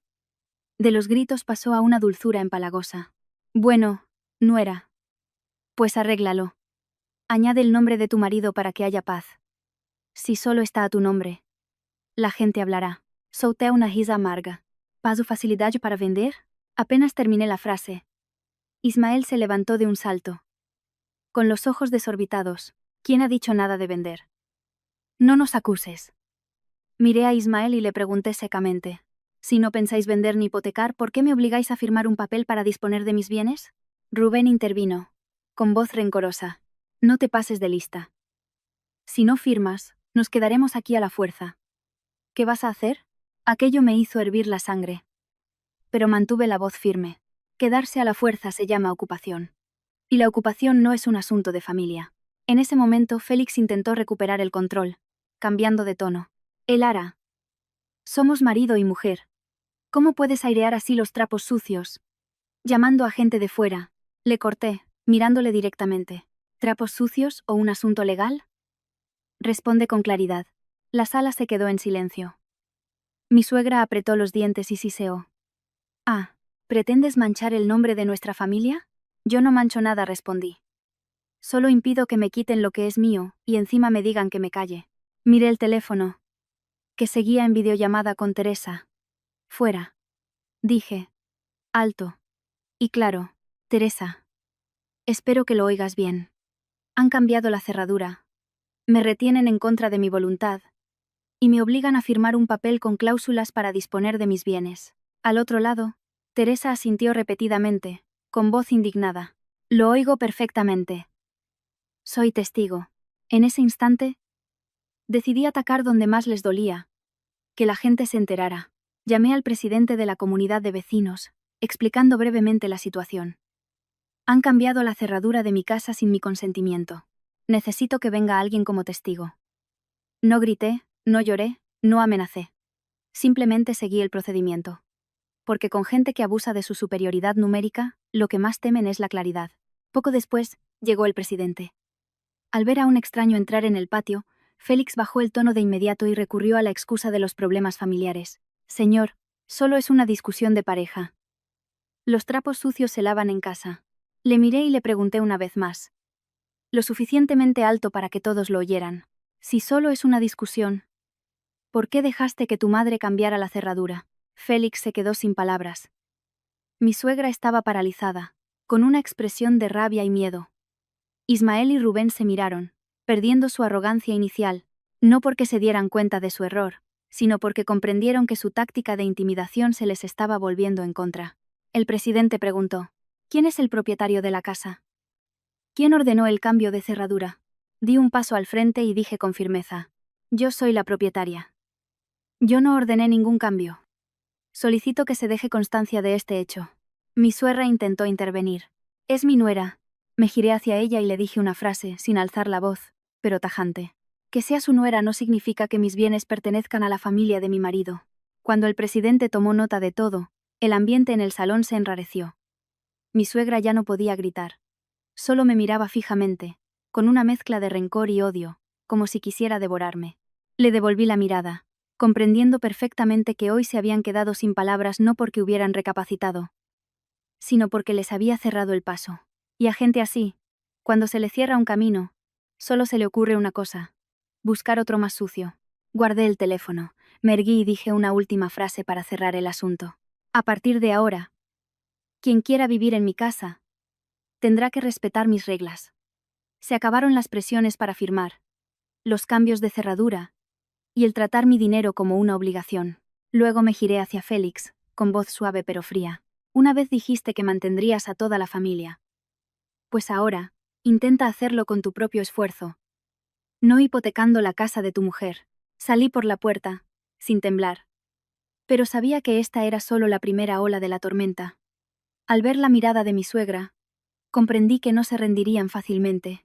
Jugarían sucio. Y la próxima vez, yo tampoco les daría ninguna oportunidad. Después de aquel golpe de efecto, el ambiente en mi casa se volvió extraño. Ya no había gritos ni arrogancia, pero tampoco había paz. Era como un estanque en el que han tirado una piedra. Las ondas se habían calmado en la superficie, pero por debajo seguía habiendo corrientes. Me quedé en el salón, observando cada rostro. Y lo que más me inquietó no fueron los insultos, sino la forma en que, de repente, cambiaron de tono, de actitud, tan rápido como se pasa una página. Mi suegra fue la que cambió más deprisa. Hacía un momento apretaba los dientes. Pero en cuanto el presidente de la comunidad se fue, soltó un suspiro, poniendo una expresión de cansancio y pena. Bueno, es que soy muy temperamental. Vuelve a casa, hija. No hagas esto más grande. Ya soy mayor. No quiero que los vecinos se rían de nosotros. Al oírla, no pude evitar una sonrisa. Si de verdad le preocupara el qué dirán, no habría cambiado la cerradura ni montado un tribunal familiar para obligarme a firmar. Pero no discutí, solo asentí con un vale, y seguí observando. Félix también bajó el tono al instante. Se acercó a mí, con voz mucho más suave, sin rastro de la arrogancia del hombre que mantenía a su familia. Se me ha ido la lengua. Vuelve a casa. Te prometo que hablaremos las cosas como es debido. Nadie te obligará a nada. Le miré, sin sentir compasión, solo extrañeza. Porque aquel hombre, en cuanto aparecía un extraño, sabía lo que era hablar como es debido. Pero cuando estaba en casa, prefería ponerse del lado de su madre y sus hermanos para presionar a su mujer. No creía en su arrepentimiento. Confiaba más en mi instinto. Y mi instinto me decía que estaban cambiando de táctica. Como no podían por las malas, intentarían por las buenas, y si por las buenas no funcionaba, me tenderían una trampa. Fingí estar tranquila, y dije en voz baja: estoy cansada, necesito descansar. Mi suegra asintió, dándome unas palmaditas en el brazo como si me tuviera mucho cariño. Claro, hija, descansa. Yo solo lo hago por el bien de la casa. Con tanta gente, tiene que haber unas reglas. La palabra reglas la dijo con ligereza. Pero yo entendí su verdadero significado. Las reglas eran que el poder estuviera en sus manos y en las de Félix. Me di cuenta de que Ismael desde hacía un rato apenas hablaba. Pero sus ojos no se apartaban del móvil. Y sus dedos tecleaban como si estuviera enviando mensajes urgentes a alguien. No pude ver el contenido, pero noté su nerviosismo. Era la actitud de quien, al ver un camino cerrado, busca inmediatamente otro. Luego Nerea me llevó a un rincón de la cocina. Con una voz tan dulce como el azúcar, muy diferente al mensaje sarcástico de la noche anterior. Cuñada, siendo tan dura solo te cansas. Somos muchos. Y si te pones tan tensa, la convivencia es difícil para todos. ¿Por qué no firmas un papel diferente? Nada de poderes notariales, solo para gestionar los gastos, para que sea más fácil. Que Félix se encargue de un fondo común y así te quitas de líos. Miré a Nerea, y le hice una pregunta, muy suave, pero que la dejó helada. ¿Por qué necesitáis gestionar mis gastos? Nerea sonrió forzadamente. Bueno, cuñada, con tanta gente, tiene que haber un fondo común. Cada uno come, y ya ves, si cada uno va por su lado con el dinero, es fácil discutir. Asentí, como si lo entendiera. Pero en mi cabeza solo había una idea. Fondo común. Sonaba bien. Pero en realidad era un agujero negro donde caería mi dinero. Al mediodía, mi suegra preparó la comida como si fuera un acto de reconciliación. Cocinó el guiso que sabía que me gustaba, y le pidió a Héctor que fuera a comprar fruta. En apariencia, todo era muy cálido. Pero al sentarme a la mesa, en cuanto cogí los cubiertos, sentí que aquella comida no era una comida, sino una prueba. Querían ver hasta qué punto podían ablandarme. Mi suegra empezó con un tono suave. Mi nuera es muy capaz, sí. Pero ¿de qué sirve ser capaz si no sabes ceder? En todas las familias es igual. Si una mujer quiere paz, tiene que ser flexible. No respondí. Solo comí un poco, escuchando. Félix continuó, con un tono lastimero, como si fuera la víctima. Al montar este escándalo me has dejado en ridículo. Piensa un poco en mí. La gente se reirá. Dirán que no puedo controlar a mi mujer. Levanté la vista y le miré. Sentí más ganas de reír que de enfadarme. Cuando necesitaban mi dinero, me trataban como el pilar de la casa. Cuando necesitaban mantener las apariencias, me trataban como una sombra que debía estar detrás de ellos. Ismael intervino, con una frase que parecía casual. Cuñada, parece que te consideras una extraña. Eres la mujer de Félix, Esta casa es de todos. Al oír de todos, sentí una punzada. No lo dije. Pero recordé cada céntimo que pagué de la hipoteca. Cada vez que tuve que hacer malabares para llegar a fin de mes. Si era de todos, ¿por qué nadie estuvo conmigo al firmar el contrato, o al pagar las cuotas? Guardé silencio durante toda la comida. No porque cediera, sino porque observaba. Vi que todos giraban en torno a un único objetivo. Conseguir que me quedara en casa para que bajara la guardia, y tuvieran la oportunidad de volver a sacarme el papel, o de engañarme para que firmara algo más sutil. Ese era el verdadero motivo de la comida. El cariño era solo un disfraz. Por la noche, fingí estar realmente agotada. Me levanté y dije en voz baja, me duele la cabeza. Necesito pensar. Lo dije a propósito, como si lanzara un cebo. Si de verdad estuvieran arrepentidos, me dejarían en paz. Pero si estaban tramando algo, se pondrían nerviosos y se delatarían. Y así fue. Cerca de la medianoche, mientras estaba en la cama sin dormir, oí voces en el salón. Al principio hablaban bajo, pero poco a poco se oyeron más claras. Seguramente porque pensaban que yo estaba dormida. Abrí la puerta con cuidado, una pequeña rendija, y me quedé en la oscuridad con el corazón latiendo con fuerza. La voz de Ismael fue la primera que oí. Mañana la llevamos a la notaría. Le decimos que es para firmar un certificado de empadronamiento y ya está. No le saquéis el poder notarial, que ya está alerta. Mi suegra respondió al instante, con una voz afilada, muy diferente a la del día. Exacto. A las mujeres, con amenazarlas con el divorcio, se asustan. Hay que hacerle ver que puede perder a su marido y su reputación, y firmará. Félix guardó silencio unos segundos, y luego dijo una frase que me heló la sangre. Pero es muy terca. Mi suegra soltó una risita. Por muy terca que sea, acabará cediendo. Tú eres su marido. Solo tienes que decirle. Firma. Si no, nos divorciamos. Y temblará. Ismael le dio la razón. Una vez que firme se acabó. Da igual a nombre de quién esté la casa. Con ese papel. Se puede ir al banco o a donde sea. Me quedé en la oscuridad, agarrándome al borde de la puerta. Pero, curiosamente, no sentí el pánico que ellos esperaban. Vi cómo todas las piezas del rompecabezas encajaban en mi cabeza. El certificado de empadronamiento era solo la tapadera. Dentro, seguro que había un engaño, un cambio de palabras, de propósito, de derechos. Esbocé una leve sonrisa. No de alegría, sino porque comprendí que se estaban metiendo ellos solos en la tumba. Volví a la cama, cogí el teléfono y le envié un mensaje a Sofía. Prepárate. Mañana hay función. Luego dejé el móvil y cerré los ojos. Esa noche, por primera vez en muchos días, pude dormir, porque sabía que a la mañana siguiente, ya no sería yo la que estuviera acorralada. A la mañana siguiente, me levanté más temprano de lo habitual. No por sumisión, sino porque quería ir un paso por delante. Me lavé la cara. Me vestí con ropa cómoda y mantuve una actitud deliberadamente tranquila, como la de alguien que ha cedido tras la reconciliación de la noche anterior. Cuanto más tranquila parecía, más se confiarían ellos. Y, tal como esperaba, en cuanto bajé al salón, mi suegra se acercó con una amabilidad fingida, con una voz tan dulce como si nada hubiera pasado. Nuera, hoy acompáñame al ayuntamiento un momento. Hay que hacer el certificado de empadronamiento para que los chicos puedan buscar trabajo en condiciones. La miré y asentí. Valvoy. No hice más preguntas, no reaccioné. Sabía que preguntar demasiado solo los pondría en alerta. Pero por dentro, me dije, el empadronamiento es solo la excusa. Antes de salir por la puerta, hice 3 cosas en secreto. Activé la grabadora de voz del móvil en segundo plano. Le envié un mensaje a mi vecina Teresa. Teresa, quédate cerca de la puerta, por favor. Necesito que oigas bien lo que digan. Y le envié mi ubicación en tiempo real a mi amiga Sofía, con un breve mensaje. Salgo con ellos.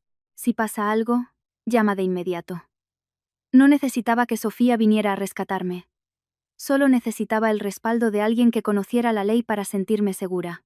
Subimos al coche. Félix conducía. Mi suegra se sentó detrás con Nerea, e Ismael en el asiento del copiloto. Yo me senté en silencio, mirando por la ventanilla.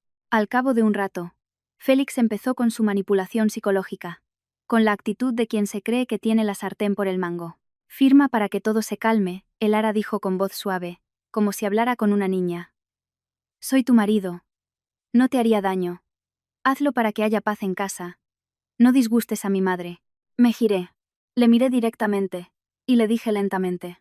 Las personas que me han hecho daño suelen empezar diciendo precisamente eso. Félix se quedó cortado, con la cara ligeramente enrojecida. Ismael me lanzó una mirada de reojo, molesto. Cuñada. Siempre pensando mal. Es solo un trámite administrativo. No es para tanto. No respondí. Guardé silencio. Quería ver a dónde me llevaban. Si era al ayuntamiento, entraríamos en un edificio público. Con gente, turnos y funcionarios. Pero si se desviaban a un lugar apartado, a una gestoría, todo estaría claro. El coche no se dirigió hacia el ayuntamiento. Giró por una calle estrecha y se detuvo frente a un local con un cartel que decía: Gestoría. Trámites rápidos. Al ver el cartel, sentí un frío glacial. Pero mi rostro permaneció impasible. Mi suegra se giró hacia mí, aún con su tono inofensivo. Aquí lo hacen rápido, para no tener que esperar. Asentí y bajé del coche. En aquella pequeña oficina había una mesa de plástico y unas sillas. En la pared colgaban varios formularios. Un hombre desconocido estaba sentado y nos miró con la familiaridad de quien se dedica a trapicear con papeles.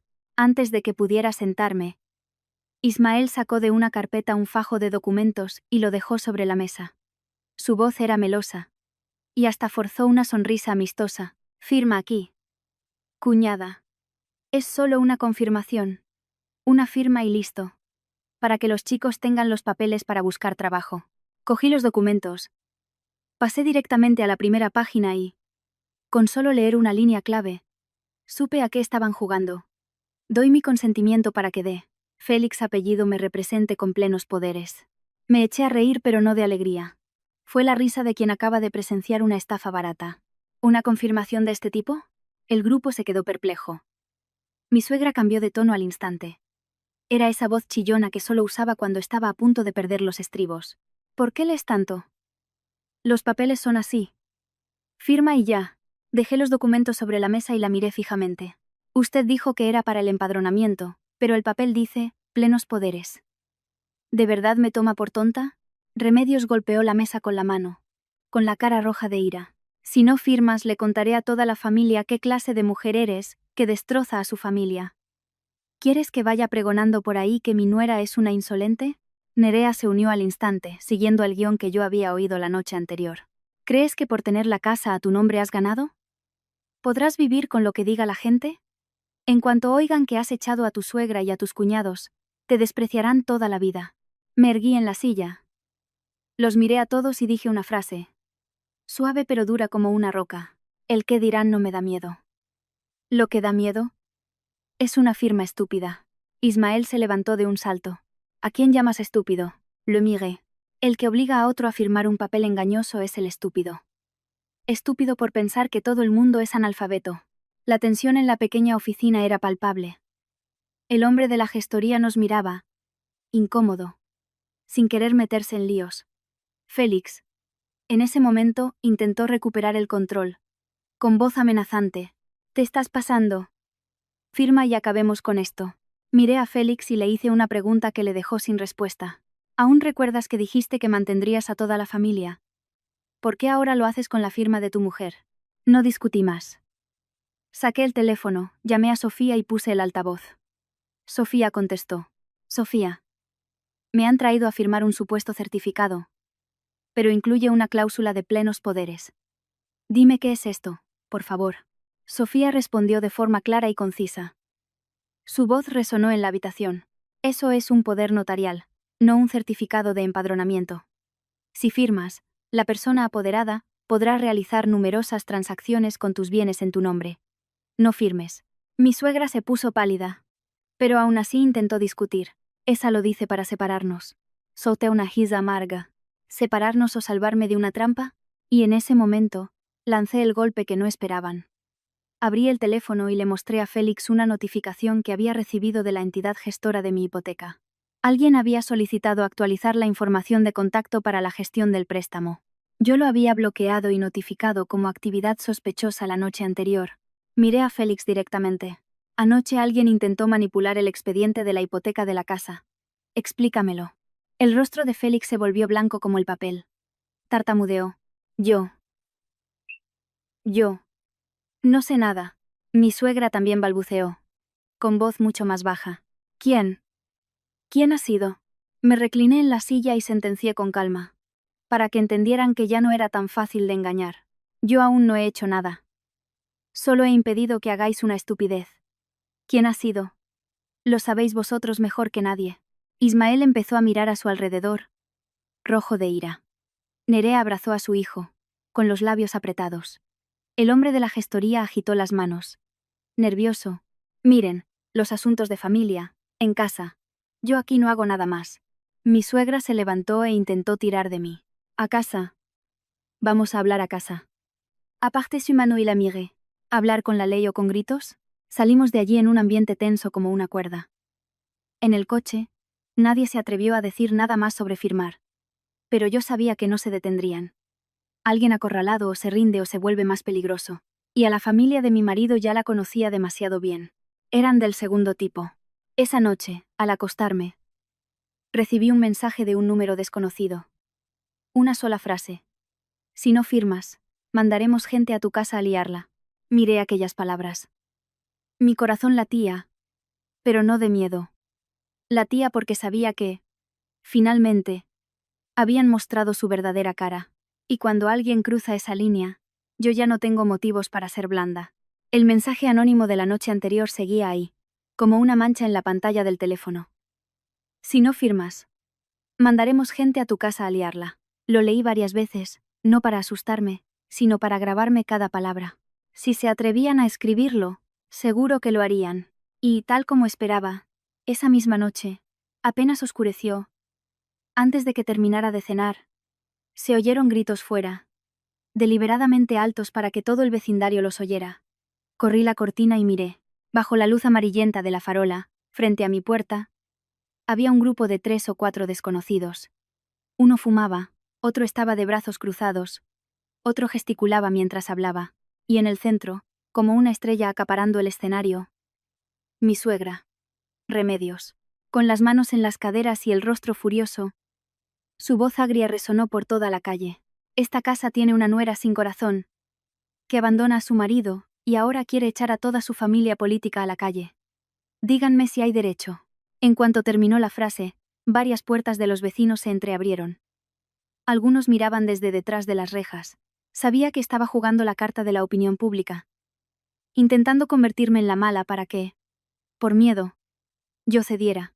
Pero esta vez, yo ya no era la Elara de hacía unos meses.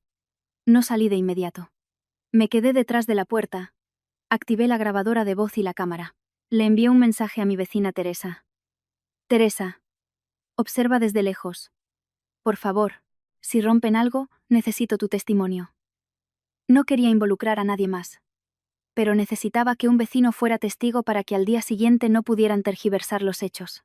También dejé la puerta cerrada con llave por dentro, para que no pudieran entrar y acusarme de agresión. Fuera, Félix estaba junto a su madre, con cara de pena, como un marido abandonado. Elara, lo que haces es dejar a mi madre y a mis hermanos en la calle. ¿Quieres que mi familia se muera de hambre? Al oírlo, casi me río. Hablaba como si yo tuviera las provisiones de todo el pueblo, cuando era él quien había dicho que mantendría a su familia hipotecando la casa de su mujer. Nerea también estaba allí. Y, tal como había oído en secreto, recurrió al golpe más bajo. Manchar mi reputación. La cuñada se esconde en casa porque tiene miedo de que la descubran. Gritó con voz chillona. Seguro que está llamando a su amante para que la rescate. Menuda mujer. Dejó la frase a medias a propósito, para que la gente imaginara lo peor. Una sola frase, pero lo suficientemente venenosa como para que los demás me miraran con otros ojos. Ismael, cerca de la puerta, gritó hacia adentro con un tono de matón de barrio. Abre la puerta. Te crees muy lista por tener la casa a tu nombre.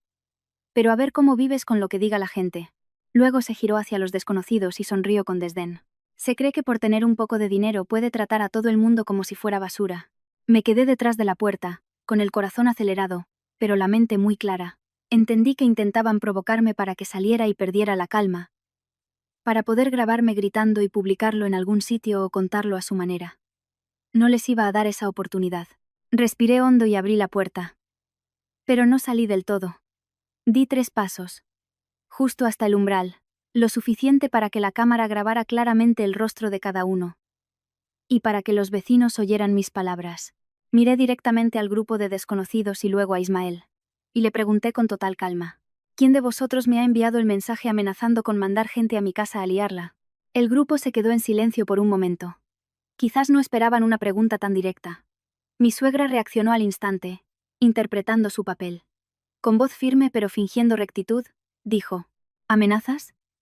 ¿Qué amenazas? Yo solo he venido a hablar. Una nuera que mete a la policía en casa es una desagradecida. ¿Qué clase de familia llama a extraños? ¿Quieres montar un escándalo para dejarme en ridículo? Me giré hacia ella, con voz monótona. Si ha venido a hablar, ¿por qué ha traído a desconocidos a gritar delante de mi casa para que todo el vecindario se entere? Remedios se quedó sin palabras por un segundo, pero enseguida replicó: He traído testigos. Tú eres la nuera. Tú te fuiste de casa. Tú empezaste el escándalo. No discutí más con ella. Me giré hacia Félix. Le miré a los ojos y le hice una pregunta que quería que los vecinos oyeran con claridad. Dijiste que mantendrías a toda la familia. ¿Por qué ahora tienes que traer a extraños para presionar a tu mujer?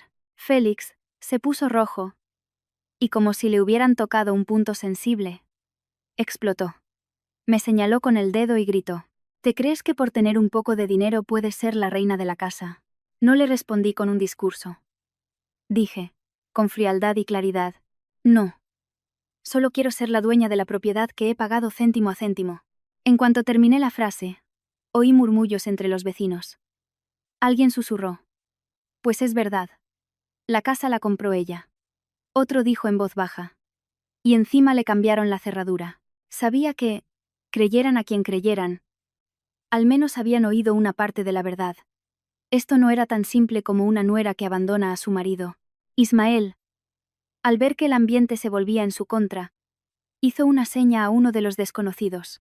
El hombre se adelantó y gritó con voz agresiva: Si no nos dejas entrar, la tiramos abajo. Se acercó a la puerta y empezó a golpearla, en actitud desafiante.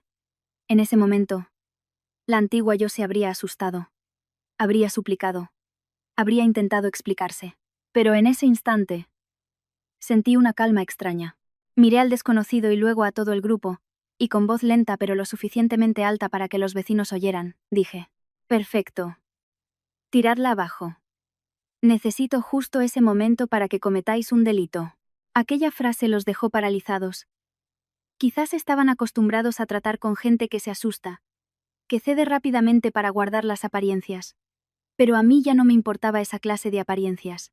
Necesitaba límites. Necesitaba justicia. Mi suegra me miró con los ojos desorbitados. ¿Te atreves a desafiarme? La miré sin alzar la voz. No la desafío. Solo digo la verdad. Quien la hace, la paga.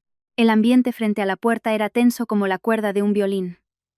El desconocido seguía allí, amenazando. Pero dudaba al ver que yo no me asustaba y que los vecinos se habían acercado más. Félix estaba en medio, con una expresión de rabia y miedo. Nerea abrazaba a su hijo, con los labios apretados, pero seguía lanzándome miradas como si buscara algún defecto en mí. Ismael miraba a su alrededor, como calculando si era mejor arriesgarse o retirarse. Yo me quedé en el umbral, con el teléfono aún grabando. Tenía muy claro que esto era solo el comienzo de la tormenta, pero al menos, a partir de ese momento, ya no podrían usar las palabras y su superioridad numérica para presionarme como antes. Me había quedado quieta, sin esquivar, sin gritar, sin derrumbarme. Y solo con eso. Sabía que el juego había empezado a cambiar. Justo cuando el desconocido soltó la amenaza de tirar la puerta abajo, la tensión frente a mi casa era máxima. Miré rápidamente a mi alrededor, y vi que los vecinos ya se habían congregado. Unos detrás de las puertas, otros en los balcones. Los murmullos crecían como un enjambre. Mi suegra, al ver más público, se envalentonó. Elevó aún más la voz, decidida a acaparar toda la atención. Vecinos, mirad. Una nuera que echa a su suegra a la calle. Dios mío. En su propia casa y trata a su suegra como a una mendiga, decía mientras se golpeaba el pecho, actuando como la víctima más desdichada del barrio. Félix, a su lado, con el rostro tenso, me miraba esperando que yo explotara para poder acusarme de insolente. No le di esa satisfacción. Respiré hondo. Saqué el teléfono y llamé a la policía local para que vinieran como testigos. Dije una sola frase, corta y directa. Hay un grupo de desconocidos en mi puerta, amenazando con dañar mi propiedad. Por favor. Necesito que envíen a alguien. Tras colgar no discutí más con mi suegra. La miré fijamente, y con una voz firme pero audible, dije, «Usted quiere que la gente escuche, pues yo también haré que escuchen». Puse el altavoz del móvil, delante de todos, y reproduje la grabación de la noche anterior que había captado en el salón. La voz de Ismael resonó clara en toda la calle. «Mañana la llevamos a la notaría. Le decimos que es para firmar un certificado de empadronamiento y ya está. No le saquéis el poder notarial. Que ya está alerta». Un murmullo de sorpresa recorrió el vecindario. Alguien susurró. ¿Así que era un engaño para que firmara? Otros miraban a mi suegra con una expresión muy diferente. Nerea, con su hijo en brazos, se refugió detrás de Félix, pálida. Mi suegra se puso lívida por un instante. Y luego, como una fiera herida, se abalanzó para arrebatarme el teléfono. Eso es un montaje, mujer retorcida. Lo has inventado para manchar nuestro nombre. Aparté la mano rápidamente para que no lo tocara. Dije, alto y claro, sin gritar pero con firmeza. Son sus voces, no hay montaje que valga. Todo el mundo lo acaba de oír. Yo no necesito manchar nada, ustedes mismos se delatan. Félix, sintiéndose acorralado, rugió con los ojos inyectados en sangre. Me has tendido una trampa. Nos has espiado para luego humillarnos. Le miré directamente y respondí con una sola palabra. No. Solo he grabado la verdad. Ismael, al ver a su madre en apuros, intentó contraatacar. ¿Qué verdad ni qué verdad? Si quieres guerra, la tendrás. No creas que con una grabación vas a asustar a nadie. No dejé que desviaran el tema hacia una supuesta humillación. Cambié el foco de inmediato. Abrí otra carpeta en mi teléfono y mostré la notificación del cambio de contraseña de las facturas de la luz y el agua. Dije, marcando cada palabra. Anoche, la contraseña de mis facturas fue cambiada. Ayer, cambiaron la cerradura de mi casa. Esto no es vivir juntos. Esto es una ocupación. Mi suegra abrió la boca para replicar, pero los murmullos de los vecinos la silenciaron. La miré fijamente y sentencié. Vivir de prestado es una cosa, ocupar una casa es otra. Cambiar la cerradura de la casa de alguien es ocuparla. Remedios. Con la cara amoratada, gritó para intentar recuperar el control. Esta casa es de mi hijo. Si estáis casados, es de los dos. Te crees la reina por tenerla a tu nombre. Si fuera de los dos, lo habríamos hablado, repliqué al instante, con una calma gélida. Pero lo que ustedes han hecho a escondidas, cambiando cerraduras y obligándome a firmar. ¿Cómo se llama? En ese momento, Ismael perdió los estribos y le dio una patada a la puerta. El golpe resonó en toda la calle, como una demostración de fuerza. Inmediatamente, señalé su acción y dije en voz alta, esto es un acto de vandalismo. El desconocido que los acompañaba también se acercó, golpeando la puerta con la mano y gritando con tono amenazante. ¿Lo ves? Que la tiramos de verdad. No retrocedí. Levanté el teléfono. Grabé su rostro y le pregunté alto y claro.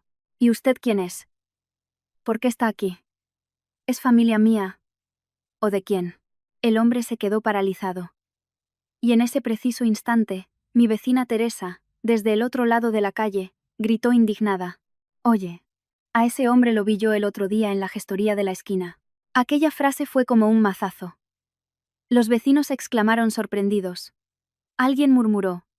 ¿Y para qué traen a gente de una gestoría? Mi suegra. De repente, se mostró nerviosa. Sus ojos se movían de un lado a otro. Nerea, visiblemente incómoda, tiró de su abrigo para retroceder. Y Félix, por primera vez, tenía una expresión de pánico. Como alguien que se da cuenta de que está metido en un lodazal del que no sabe salir. Ismael. ¿Qué has hecho? Le espetó Félix a su hermano, con voz tensa. ¿Por qué has traído a esta gente? Ismael se quedó sin palabras por un segundo, y luego replicó. ¿Tienes miedo? ¿No eres el hombre de la casa? Mi suegra aprovechó la oportunidad para reafirmar su autoridad.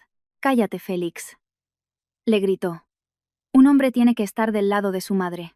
Pero para entonces, la multitud de vecinos ya no estaba de su lado. Acababa de llegar la policía local. Al ver el tumulto y oír fragmentos sobre engaños, cambios de cerradura y amenazas, su expresión se tornó seria. Di un paso al frente y expliqué con claridad. Han traído a desconocidos para presionarme y amenazan con dañar mi propiedad. Tengo grabaciones y mensajes de texto que lo demuestran. Los desconocidos empezaron a retroceder. Ismael ya no golpeaba la puerta. Mi suegra aún quería gritar, pero su voz había perdido fuerza. Miró a su alrededor y, al ver que había perdido la ventaja, tiró del brazo de Félix y murmuró: «Vámonos, a casa. Ya hablaremos». Antes de irse, se giró y me lanzó una última amenaza, como para dejar una cicatriz. «Muy bien, pues quédate sola con tu casa. A ver si así vives tranquila». La seguí con la mirada, sin temblar. Solo respondí una frase corta, para que entendiera que ya no tenía miedo. «Mi tranquilidad no depende de usted, sino de la ley». Se retiraron temporalmente. Pero yo sabía que aquello no era el final. Era solo una retirada para planear un nuevo ataque. Y también comprendí que, desde el momento en que reproduje aquella grabación delante de todo el barrio, el camino hacia una reconciliación pacífica con la familia de mi marido se había cerrado para siempre. Después de aquella noche de escándalo en mi puerta, pensé que se lo pensarían 2 veces antes de volver a intentarlo, ahora que los vecinos habían visto su verdadera cara. Pero no. Cuanto más ambiciosa es la gente, más insistente. Como no pudieron apoderarse de la casa con mi firma, cambiaron de táctica. Usar la firma de Félix como arma y obligarme a mí a asumir las consecuencias. 2 días después, estaba en el supermercado cuando recibí una llamada de un número desconocido. La voz al otro lado era educada pero fría. ¿Habló con la señora Elara? La llamamos de la entidad gestora de su hipoteca. Necesitamos que se persone en nuestras oficinas para tratar un expediente de solicitud de actualización de responsabilidades sobre su préstamo. Al oír eso, apreté el bolígrafo con fuerza. ¿Quién ha solicitado esa actualización?, pregunté de inmediato. No podemos proporcionar esa información por teléfono. Cuando venga, se lo aclararemos. Colgué y me quedé quieta unos segundos. En mi cabeza solo una idea. Han pasado al ataque de la deuda. Como no pueden quedarse con la casa, inventarán algo para que tenga que pagar. La gente codiciosa siempre actúa así. O se apropia de tus bienes, o los convierte en una carga. Pedí permiso a mi jefe para salir antes, y fui directamente al lugar de la cita. Allí me mostraron una fotocopia de un expediente. Contenía un apartado de aceptación de responsabilidad solidaria y mostraba indicios de manipulación de la información de mi préstamo. No lo leí todo. Me fijé en las líneas más importantes y en la firma. Reconocí la caligrafía. Era la firma de Félix. No era idéntica al 100%. Pero era evidente que quien había firmado era mi marido. Se me helaron las manos. No monté un escándalo allí mismo. Solo dije: con formalidad, necesito solicitar una copia compulsada y verificar toda la información. Salí, y desde el aparcamiento llamé directamente a Félix. Contestó, fingiendo normalidad.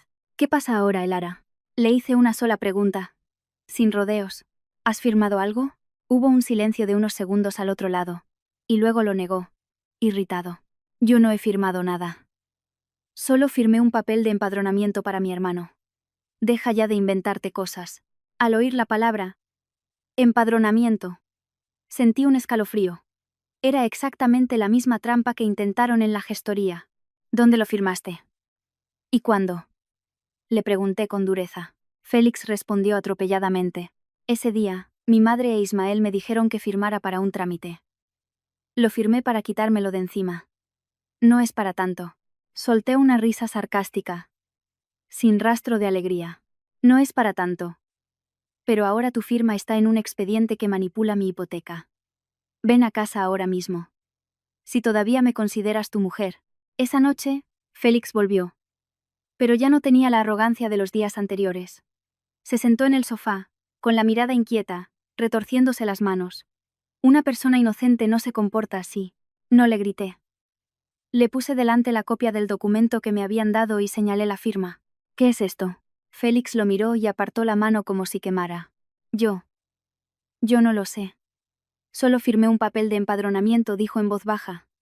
A la defensiva. ¿Firmaste en un papel en blanco o en un documento con texto?, le pregunté, con voz firme pero afilada. Félix titubeó. No lo leí bien. Mi madre me dijo que firmara rápido. Cerré los ojos por un segundo. Estaba claro. Ya no necesitaban mi firma. Habían utilizado la credulidad y el orgullo de Félix para cambiarle los papeles. Un hombre que decía que mantendría a su familia, pero que firmaba como un niño. Sin leer, sin entender. Y dejaba que su firma acabara en cualquier sitio. Con calma, llamé a mi amiga Sofía desde mi móvil. Al oír la historia, fue directa. Eso tiene indicios de falsedad documental y engaño. No discutas más. Reúne pruebas. Mensajes, llamadas, testigos, fechas, lugares. Cuanto antes, mejor. Asentí y colgué. Justo en ese momento, mi vecina Teresa me envió una captura de pantalla del chat familiar de la familia de mi marido. Al verlo, sentí como si me apretaran el corazón. En el chat, Ismael había escrito, con un descaro absoluto: ya está firmado. Si no nos da la casa, tendrá que darnos el dinero. Debajo, varios emoticonos de risa y un comentario de Rubén, entre broma y malicia. Si la cuñada se pone dura, pues habrá que serlo más. Al leerlo, empecé a temblar. No de miedo, sino de rabia. Le mostré el teléfono a Félix. Al ver el mensaje, su rostro se volvió ceniciento, sus labios temblaron. Yo no sabía que Ismael haría esto. Le miré directamente.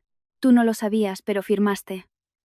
Tu firma es el arma que están usando. Félix agachó la cabeza, con los hombros caídos, como si llevara un gran peso.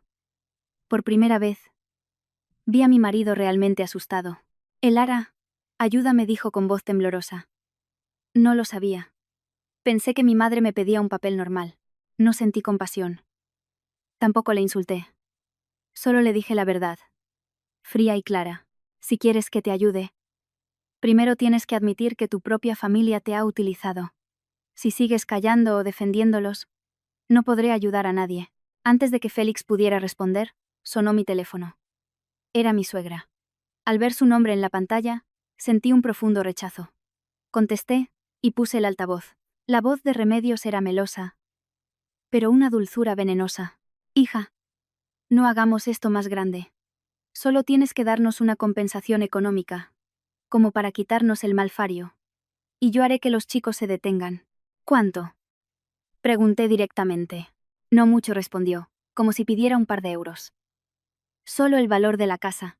Me eché a reír a carcajadas. Una risa tan fuerte que hasta Félix se sobresaltó. Diga eso delante de su hijo, le dije al teléfono, marcando cada palabra. Dígale qué clase de malfario quiere quitarse. Hubo un silencio. Y luego la voz de Remedios se volvió gélida, revelando su verdadera naturaleza. No seas insolente. Si no pagas, te vas a enterar. Ya me he enterado, respondí secamente. Y estoy grabando la llamada. Colgué. En el salón, Félix estaba sentado como si hubiera perdido el alma. Y yo, por primera vez en muchos días, sentí que ya no estaba sola. No porque Félix estuviera de mi lado, sino porque la verdad estaba de mi lado. Pero la familia de mi marido no se rindió. Esa noche, como para dar un último golpe de efecto, mi suegra trajo a sus 5 hijos a casa. Se plantaron en el salón. Y ella me señaló con el dedo, como si diera una orden. A partir de ahora, no vuelves a entrar en esta casa si no solucionas esto. Si no hay dinero, no hay convivencia. Al ver aquella escena, comprendí algo con total claridad. No querían lazos familiares, querían un botín. Y mientras no lo tuvieran en sus manos, estaban dispuestos a destrozarlo todo. Aquella noche, después de que mi suegra y sus 5 hijos se plantaran en mi salón, y me lanzaran el ultimátum de: si no hay solución, no entras. Dejé de discutir. Discutir con gente que te ve como una cartera es una pérdida de tiempo. Subí a mi habitación en silencio, cerré la puerta y me senté en el borde de la cama durante un largo rato. En mi cabeza solo había una idea. Si seguía reaccionando emocionalmente, me arrastrarían a su torbellino. Tenía que hacer lo contrario. Tenía que ser yo quien dictara las reglas del juego. A la mañana siguiente, llamé a mi amiga Sofía y le pedí que me imprimiera todos los documentos necesarios, organizados en carpetas. También le envié un mensaje a mi vecina Teresa para pedirle que fuera testigo si era necesario. Una vez todo preparado, envié un mensaje al grupo familiar de mi marido, muy corto y muy claro. Esta noche a las 7. Todos en el salón.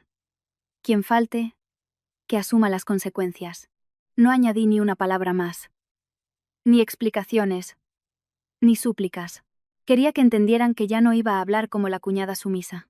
A las 7 en punto de la tarde, el salón de mi casa estaba lleno, como en una junta. Mi suegra, sentada en el centro, con el ceño fruncido pero una mirada ligeramente triunfante, como si pensara que por fin había vuelto a pedir clemencia.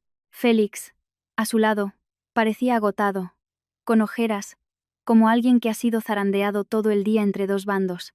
Los 5 cuñados, a ambos lados. Ismael, recostado, con su habitual aire arrogante. Nerea, abrazando a su hijo, con los labios apretados. Rubén, con las piernas cruzadas. Y Óscar y Héctor, que miraban de un lado a otro, entre la curiosidad y el miedo. Mi suegra abrió la sesión con su sermón de siempre. Una mujer, cuando se casa, debe seguir a la familia de su marido. Y si la familia es grande, tiene que saber aguantar y ayudar. No vengas con el cuento de mi dinero. Hablaba como si estuviera dando una lección a todo el barrio, no como si fuera una conversación privada. La miré directamente y la interrumpí, sin dejar que continuara. ¿Seguir a la familia de su marido o seguir su codicia? Dígalo claro. La sala se quedó en silencio. Ismael intentó soltar una risa burlona, pero al ver mi expresión gélida, solo torció los labios. Puse una carpeta sobre la mesa y la deslicé hacia mi suegra. Esta es una copia de la escritura de la propiedad. La casa está a mi nombre. El nombre de Félix no aparece. Hablé despacio, con claridad, sin alzar la voz. Mírenlo bien antes de hablar de la casa del marido. Mi suegra echó un vistazo rápido. Su rostro cambió de color, pero aún así intentó replicar. Si estáis casados, es de los dos. La pusiste a tu nombre para engañar a mi hijo, asentí levemente, como si esperara esa respuesta. Abrí la segunda carpeta y desplegué las páginas clave. Este es el expediente de la hipoteca y el historial de pagos. El dinero sale de mi cuenta de nómina. Cada mes, sin faltar ni una cuota. Aquí está el extracto bancario. Señalé cada línea, cada fecha, cada cifra. Si es de los dos, ¿dónde está la parte de los dos? ¿En qué parte? ¿O solo en sus palabras? La sala se quedó muda. Nerea agachó la cabeza. Rubén descruzó las piernas. Óscar me miraba como si viera a una persona completamente nueva, no a la cuñada dócil y fácil de manipular. Mi suegra empezó a perder la calma. Su voz se agudizó. Con esto estás dividiendo a la familia. ¿Quieres convertir a mi hijo en un mantenido? Miré a Félix. ¿Tú te sientes convertido en algo? Te han convertido en una excusa. Luego volví a mirar a mi suegra, y dije la frase que los dejó a todos helados. El primer golpe que no esperaban. Esta casa tiene una cláusula vinculante. Cualquier transacción que afecte a la propiedad requiere la identificación presencial y directa de la titular. Sin mí, nadie puede vender. Nadie puede hipotecar. Nadie puede usarla como garantía. Ismael se enderezó de un salto, con los ojos desorbitados. Imposible. Es posible, le respondí secamente. Porque lo preparé todo desde el momento en que la compré. El aire en el salón se volvió irrespirable. Sabía que estaban pensando en sus trucos con los poderes notariales, en sus visitas a las gestorías. Todas esas artimañas eran inútiles ante esa cláusula. En otras palabras, la verdadera cerradura de la casa no era la que ellos habían cambiado, sino la cerradura legal que yo había puesto desde el principio. Mi suegra pasó a otro tipo de amenaza, con voz sibilante. Te voy a demandar. Te acusaré de apropiación de bienes. Haré que te echen de esta casa. Con calma, saqué mi teléfono y lo puse sobre la mesa. Yo no necesito demandar a nadie. Solo necesito mostrar la verdad. Empecé a reproducir, una por una, las pruebas. Este es el mensaje amenazando con mandar gente a mi casa. Esta es la grabación donde planeaban engañarme con la firma. Esta es la notificación del cambio de contraseña de las facturas. Y el cambio de cerradura sin mi consentimiento. Hice una pausa y la miré fijamente. Ustedes no van a demandarme a mí.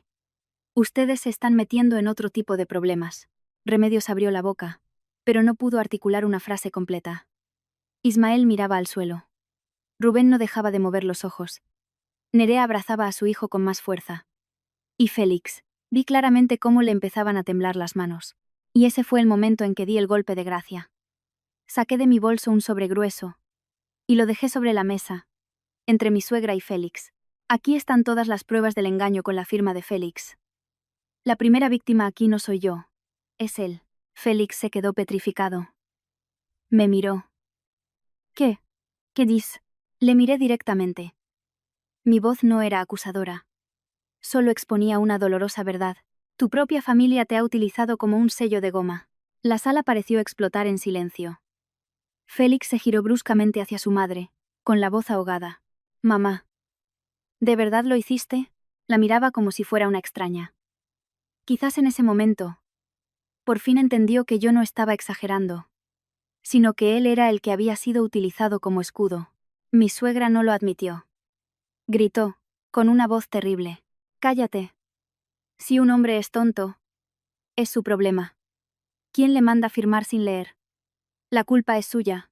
Aquella frase fue como una bofetada para Félix. Vi cómo se estremecía, con los ojos enrojecidos y los labios apretados. Se levantó de un salto. Por primera vez, delante de toda su familia, le gritó a su madre, con una voz rota por la rabia y el dolor. No soy una máquina de firmar papeles para ti. En ese instante, supe que todo había cambiado. No porque Félix se hubiera convertido de repente en una buena persona, sino porque el velo de familia, con el que su madre cubría todas sus artimañas, se había rasgado. Y cuando la verdad sale a la luz, ya no es tan fácil presionar a alguien con la palabra sumisión. Después de la frase, no soy una máquina de firmar papeles para ti. El salón se sumió en un largo silencio. Nadie sabía qué decir. Mis cuñados estaban petrificados, mirándose unos a otros y luego al suelo. Mi suegra todavía jadeaba, con la cara roja de ira, pero su mirada ya vacilaba. Y Félix permanecía de pie, con los hombros temblando. Como alguien a quien le acaban de arrancar el disfraz de hombre pilar, con el que había ocultado su debilidad. Al ver la escena, de repente, ya no sentí la necesidad de ganar. ¿Ganar qué? Lo único que quería era vivir en paz en la casa que había pagado con mi propio esfuerzo. Mi suegra fue la primera en romper el silencio. Se giró bruscamente hacia Félix y le espetó. ¿Le gritas a tu madre? ¿Te pones en mi contra por una mujer? Luego se giró hacia mí, como si se aferrara a un último recurso. Aunque la casa esté a su nombre, sois marido y mujer. Divórciate. Divórciate y que se reparta todo a la mitad. A ver quién aguanta entonces. La palabra divórciate sonó ligera, pero sabía que era el último cuchillo que intentaba clavar en mi matrimonio, para quedarse con parte de mis bienes. No reaccioné de inmediato. Me giré hacia Félix y le pregunté directamente, sin alzar la voz, pero con claridad, ¿quieres el divorcio? Félix tragó saliva, evitando mi mirada. Tartamudeó, como alguien atrapado entre dos orillas. Me has dejado en ridículo. Mi madre, mis hermanos. No pudo decir más. Se ahogó en sus propias palabras. Asentí lentamente, como si llevara mucho tiempo esperando esa respuesta. No te he dejado en ridículo por defenderme. Quedas en ridículo cuando, con un sueldo de 900 euros, dices que mantendrás a tu familia con el dinero de tu mujer. No lo dije para humillarlo, sino para que viera la realidad. Sin verdad, no hay vuelta atrás. Félix se quedó quieto. Vi en sus ojos un poco de vergüenza, de orgullo herido, y también de miedo. Miedo a perder su estatus de pilar. Miedo a perder a su madre. Miedo a perderme a mí. Pero sin saber qué era lo correcto. No quise alargar más la situación. No quería convertir mi casa en un mercado de gritos. Puse las dos manos sobre la mesa, y dije, con calma y claridad, como si fuera un último pacto, te doy dos opciones. La primera, firmas un compromiso para dejar de traer gente a vivir aquí. Me devuelves el control total de la casa, y pones fin a cualquier intento de hacerme firmar papeles. Te pones delante de tu madre y tus hermanos y dices claramente que, a partir de ahora, nadie tocará mis bienes. Y me pides perdón, como es debido. La segunda. Me voy hoy mismo y procederé legalmente para solicitar que todos abandonen la casa. Mi suegra se levantó de un salto, gritando como si le hubieran prendido fuego. ¿Te atreves a echarme? Soy tu suegra. La miré. Mi voz seguía firme, sin rencor. No la estoy echando. Usted elige irse de la casa de otra persona cuando la trata como si fuera suya y obliga a la dueña a firmar papeles para disponer de ella. Al decir esto, sentí un alivio. No por regodeo, sino porque por fin había dicho lo que necesitaba decir, sin miedo, sin sumisión. Ismael se levantó como para decir algo, pero se detuvo. Nerea agachó la cabeza. Rubén miró a Félix, como esperando una orden. Oscar y Héctor se quedaron en silencio, quizás comprendiendo por primera vez que la situación había ido demasiado lejos. Félix, en ese momento, estaba en el centro, como si lo estiraran de ambos lados. A un lado, su madre. Al otro, su mujer. A un lado, el grito de «divórciate». Al otro, mi calma. No le metí prisa, no lloré. Simplemente me senté, esperando una respuesta que debería haber dado desde el principio. Tenía que elegir. Ser un marido o ser un sello de goma. Pero entonces me di cuenta de que esperar, a veces, es prolongar el sufrimiento. Me levanté, sin decir más, y subí directamente a mi habitación. Hice la maleta de forma ordenada, un par de cambios de ropa, mis documentos personales, las carpetas que había preparado. Lo hice en silencio. No necesitaba ganar con gritos, ganaba con límites. Cuando bajé con el bolso, mi suegra seguía sentada, murmurando insultos. Félix me miró, con los ojos enrojecidos y la voz ronca. ¿De verdad, Chivas? Me detuve en la puerta y le miré por última vez. En ese momento, no lo vi como un enemigo, sino como un hombre débil, manipulado por su propia familia y sin el valor de admitirlo. Dije, con suavidad pero con firmeza, no me voy para vengarme de nadie. Me voy porque necesito que me respeten. Salí y cerré la puerta. Antes de abandonar el patio, me giré y dije una última frase, no para dar una lección, sino para cerrar un capítulo doloroso de la manera correcta. Una familia no es un lugar al que se va a repartir un botín. Una familia es un lugar al que se va a quererse. Esa noche volví a casa de mis padres. Mi teléfono volvió a vibrar sin parar. Una llamada, 2, 10, 30, hasta que la pantalla mostró la cifra familiar. 68 llamadas perdidas. Algunas de mi suegra, que al principio insultaba y luego suplicaba. Otras de Ismael, aterrorizado. Un mensaje de Nerea. Cuñada, vuelve. Por favor. Con un emoticono de llanto. Lo miré todo, y dejé el teléfono sobre la mesa. Ya no tenía prisa por contestar. No por frialdad, sino porque entendí que si volvía solo por unos lloros, al día siguiente volverían los gritos, y ese círculo vicioso nunca terminaría. Le envié un solo mensaje a Félix. Muy corto. ¿Quieres ser un marido? Luego apagué la pantalla y me senté junto a mi madre. Ella no me hizo muchas preguntas, solo me dio un vaso de agua tibia. Al cogerlo, sentí que se me llenaban los ojos de lágrimas, pero no dejé que cayeran con resentimiento. Solo solté un largo suspiro y dije, como para mí misma, no tengo miedo de perder la casa. Tengo miedo de vivir toda la vida en una casa sin respeto. Esa noche fuera, seguía el ruido de los coches, el viento silbando por las rendijas. Y yo, por primera vez en muchos días, sentí paz en mi interior. No porque todo hubiera terminado, sino porque había elegido, con dignidad, ponerme de mi lado. Y a veces, una sola elección como esa es suficiente para pasar a otra página de tu vida.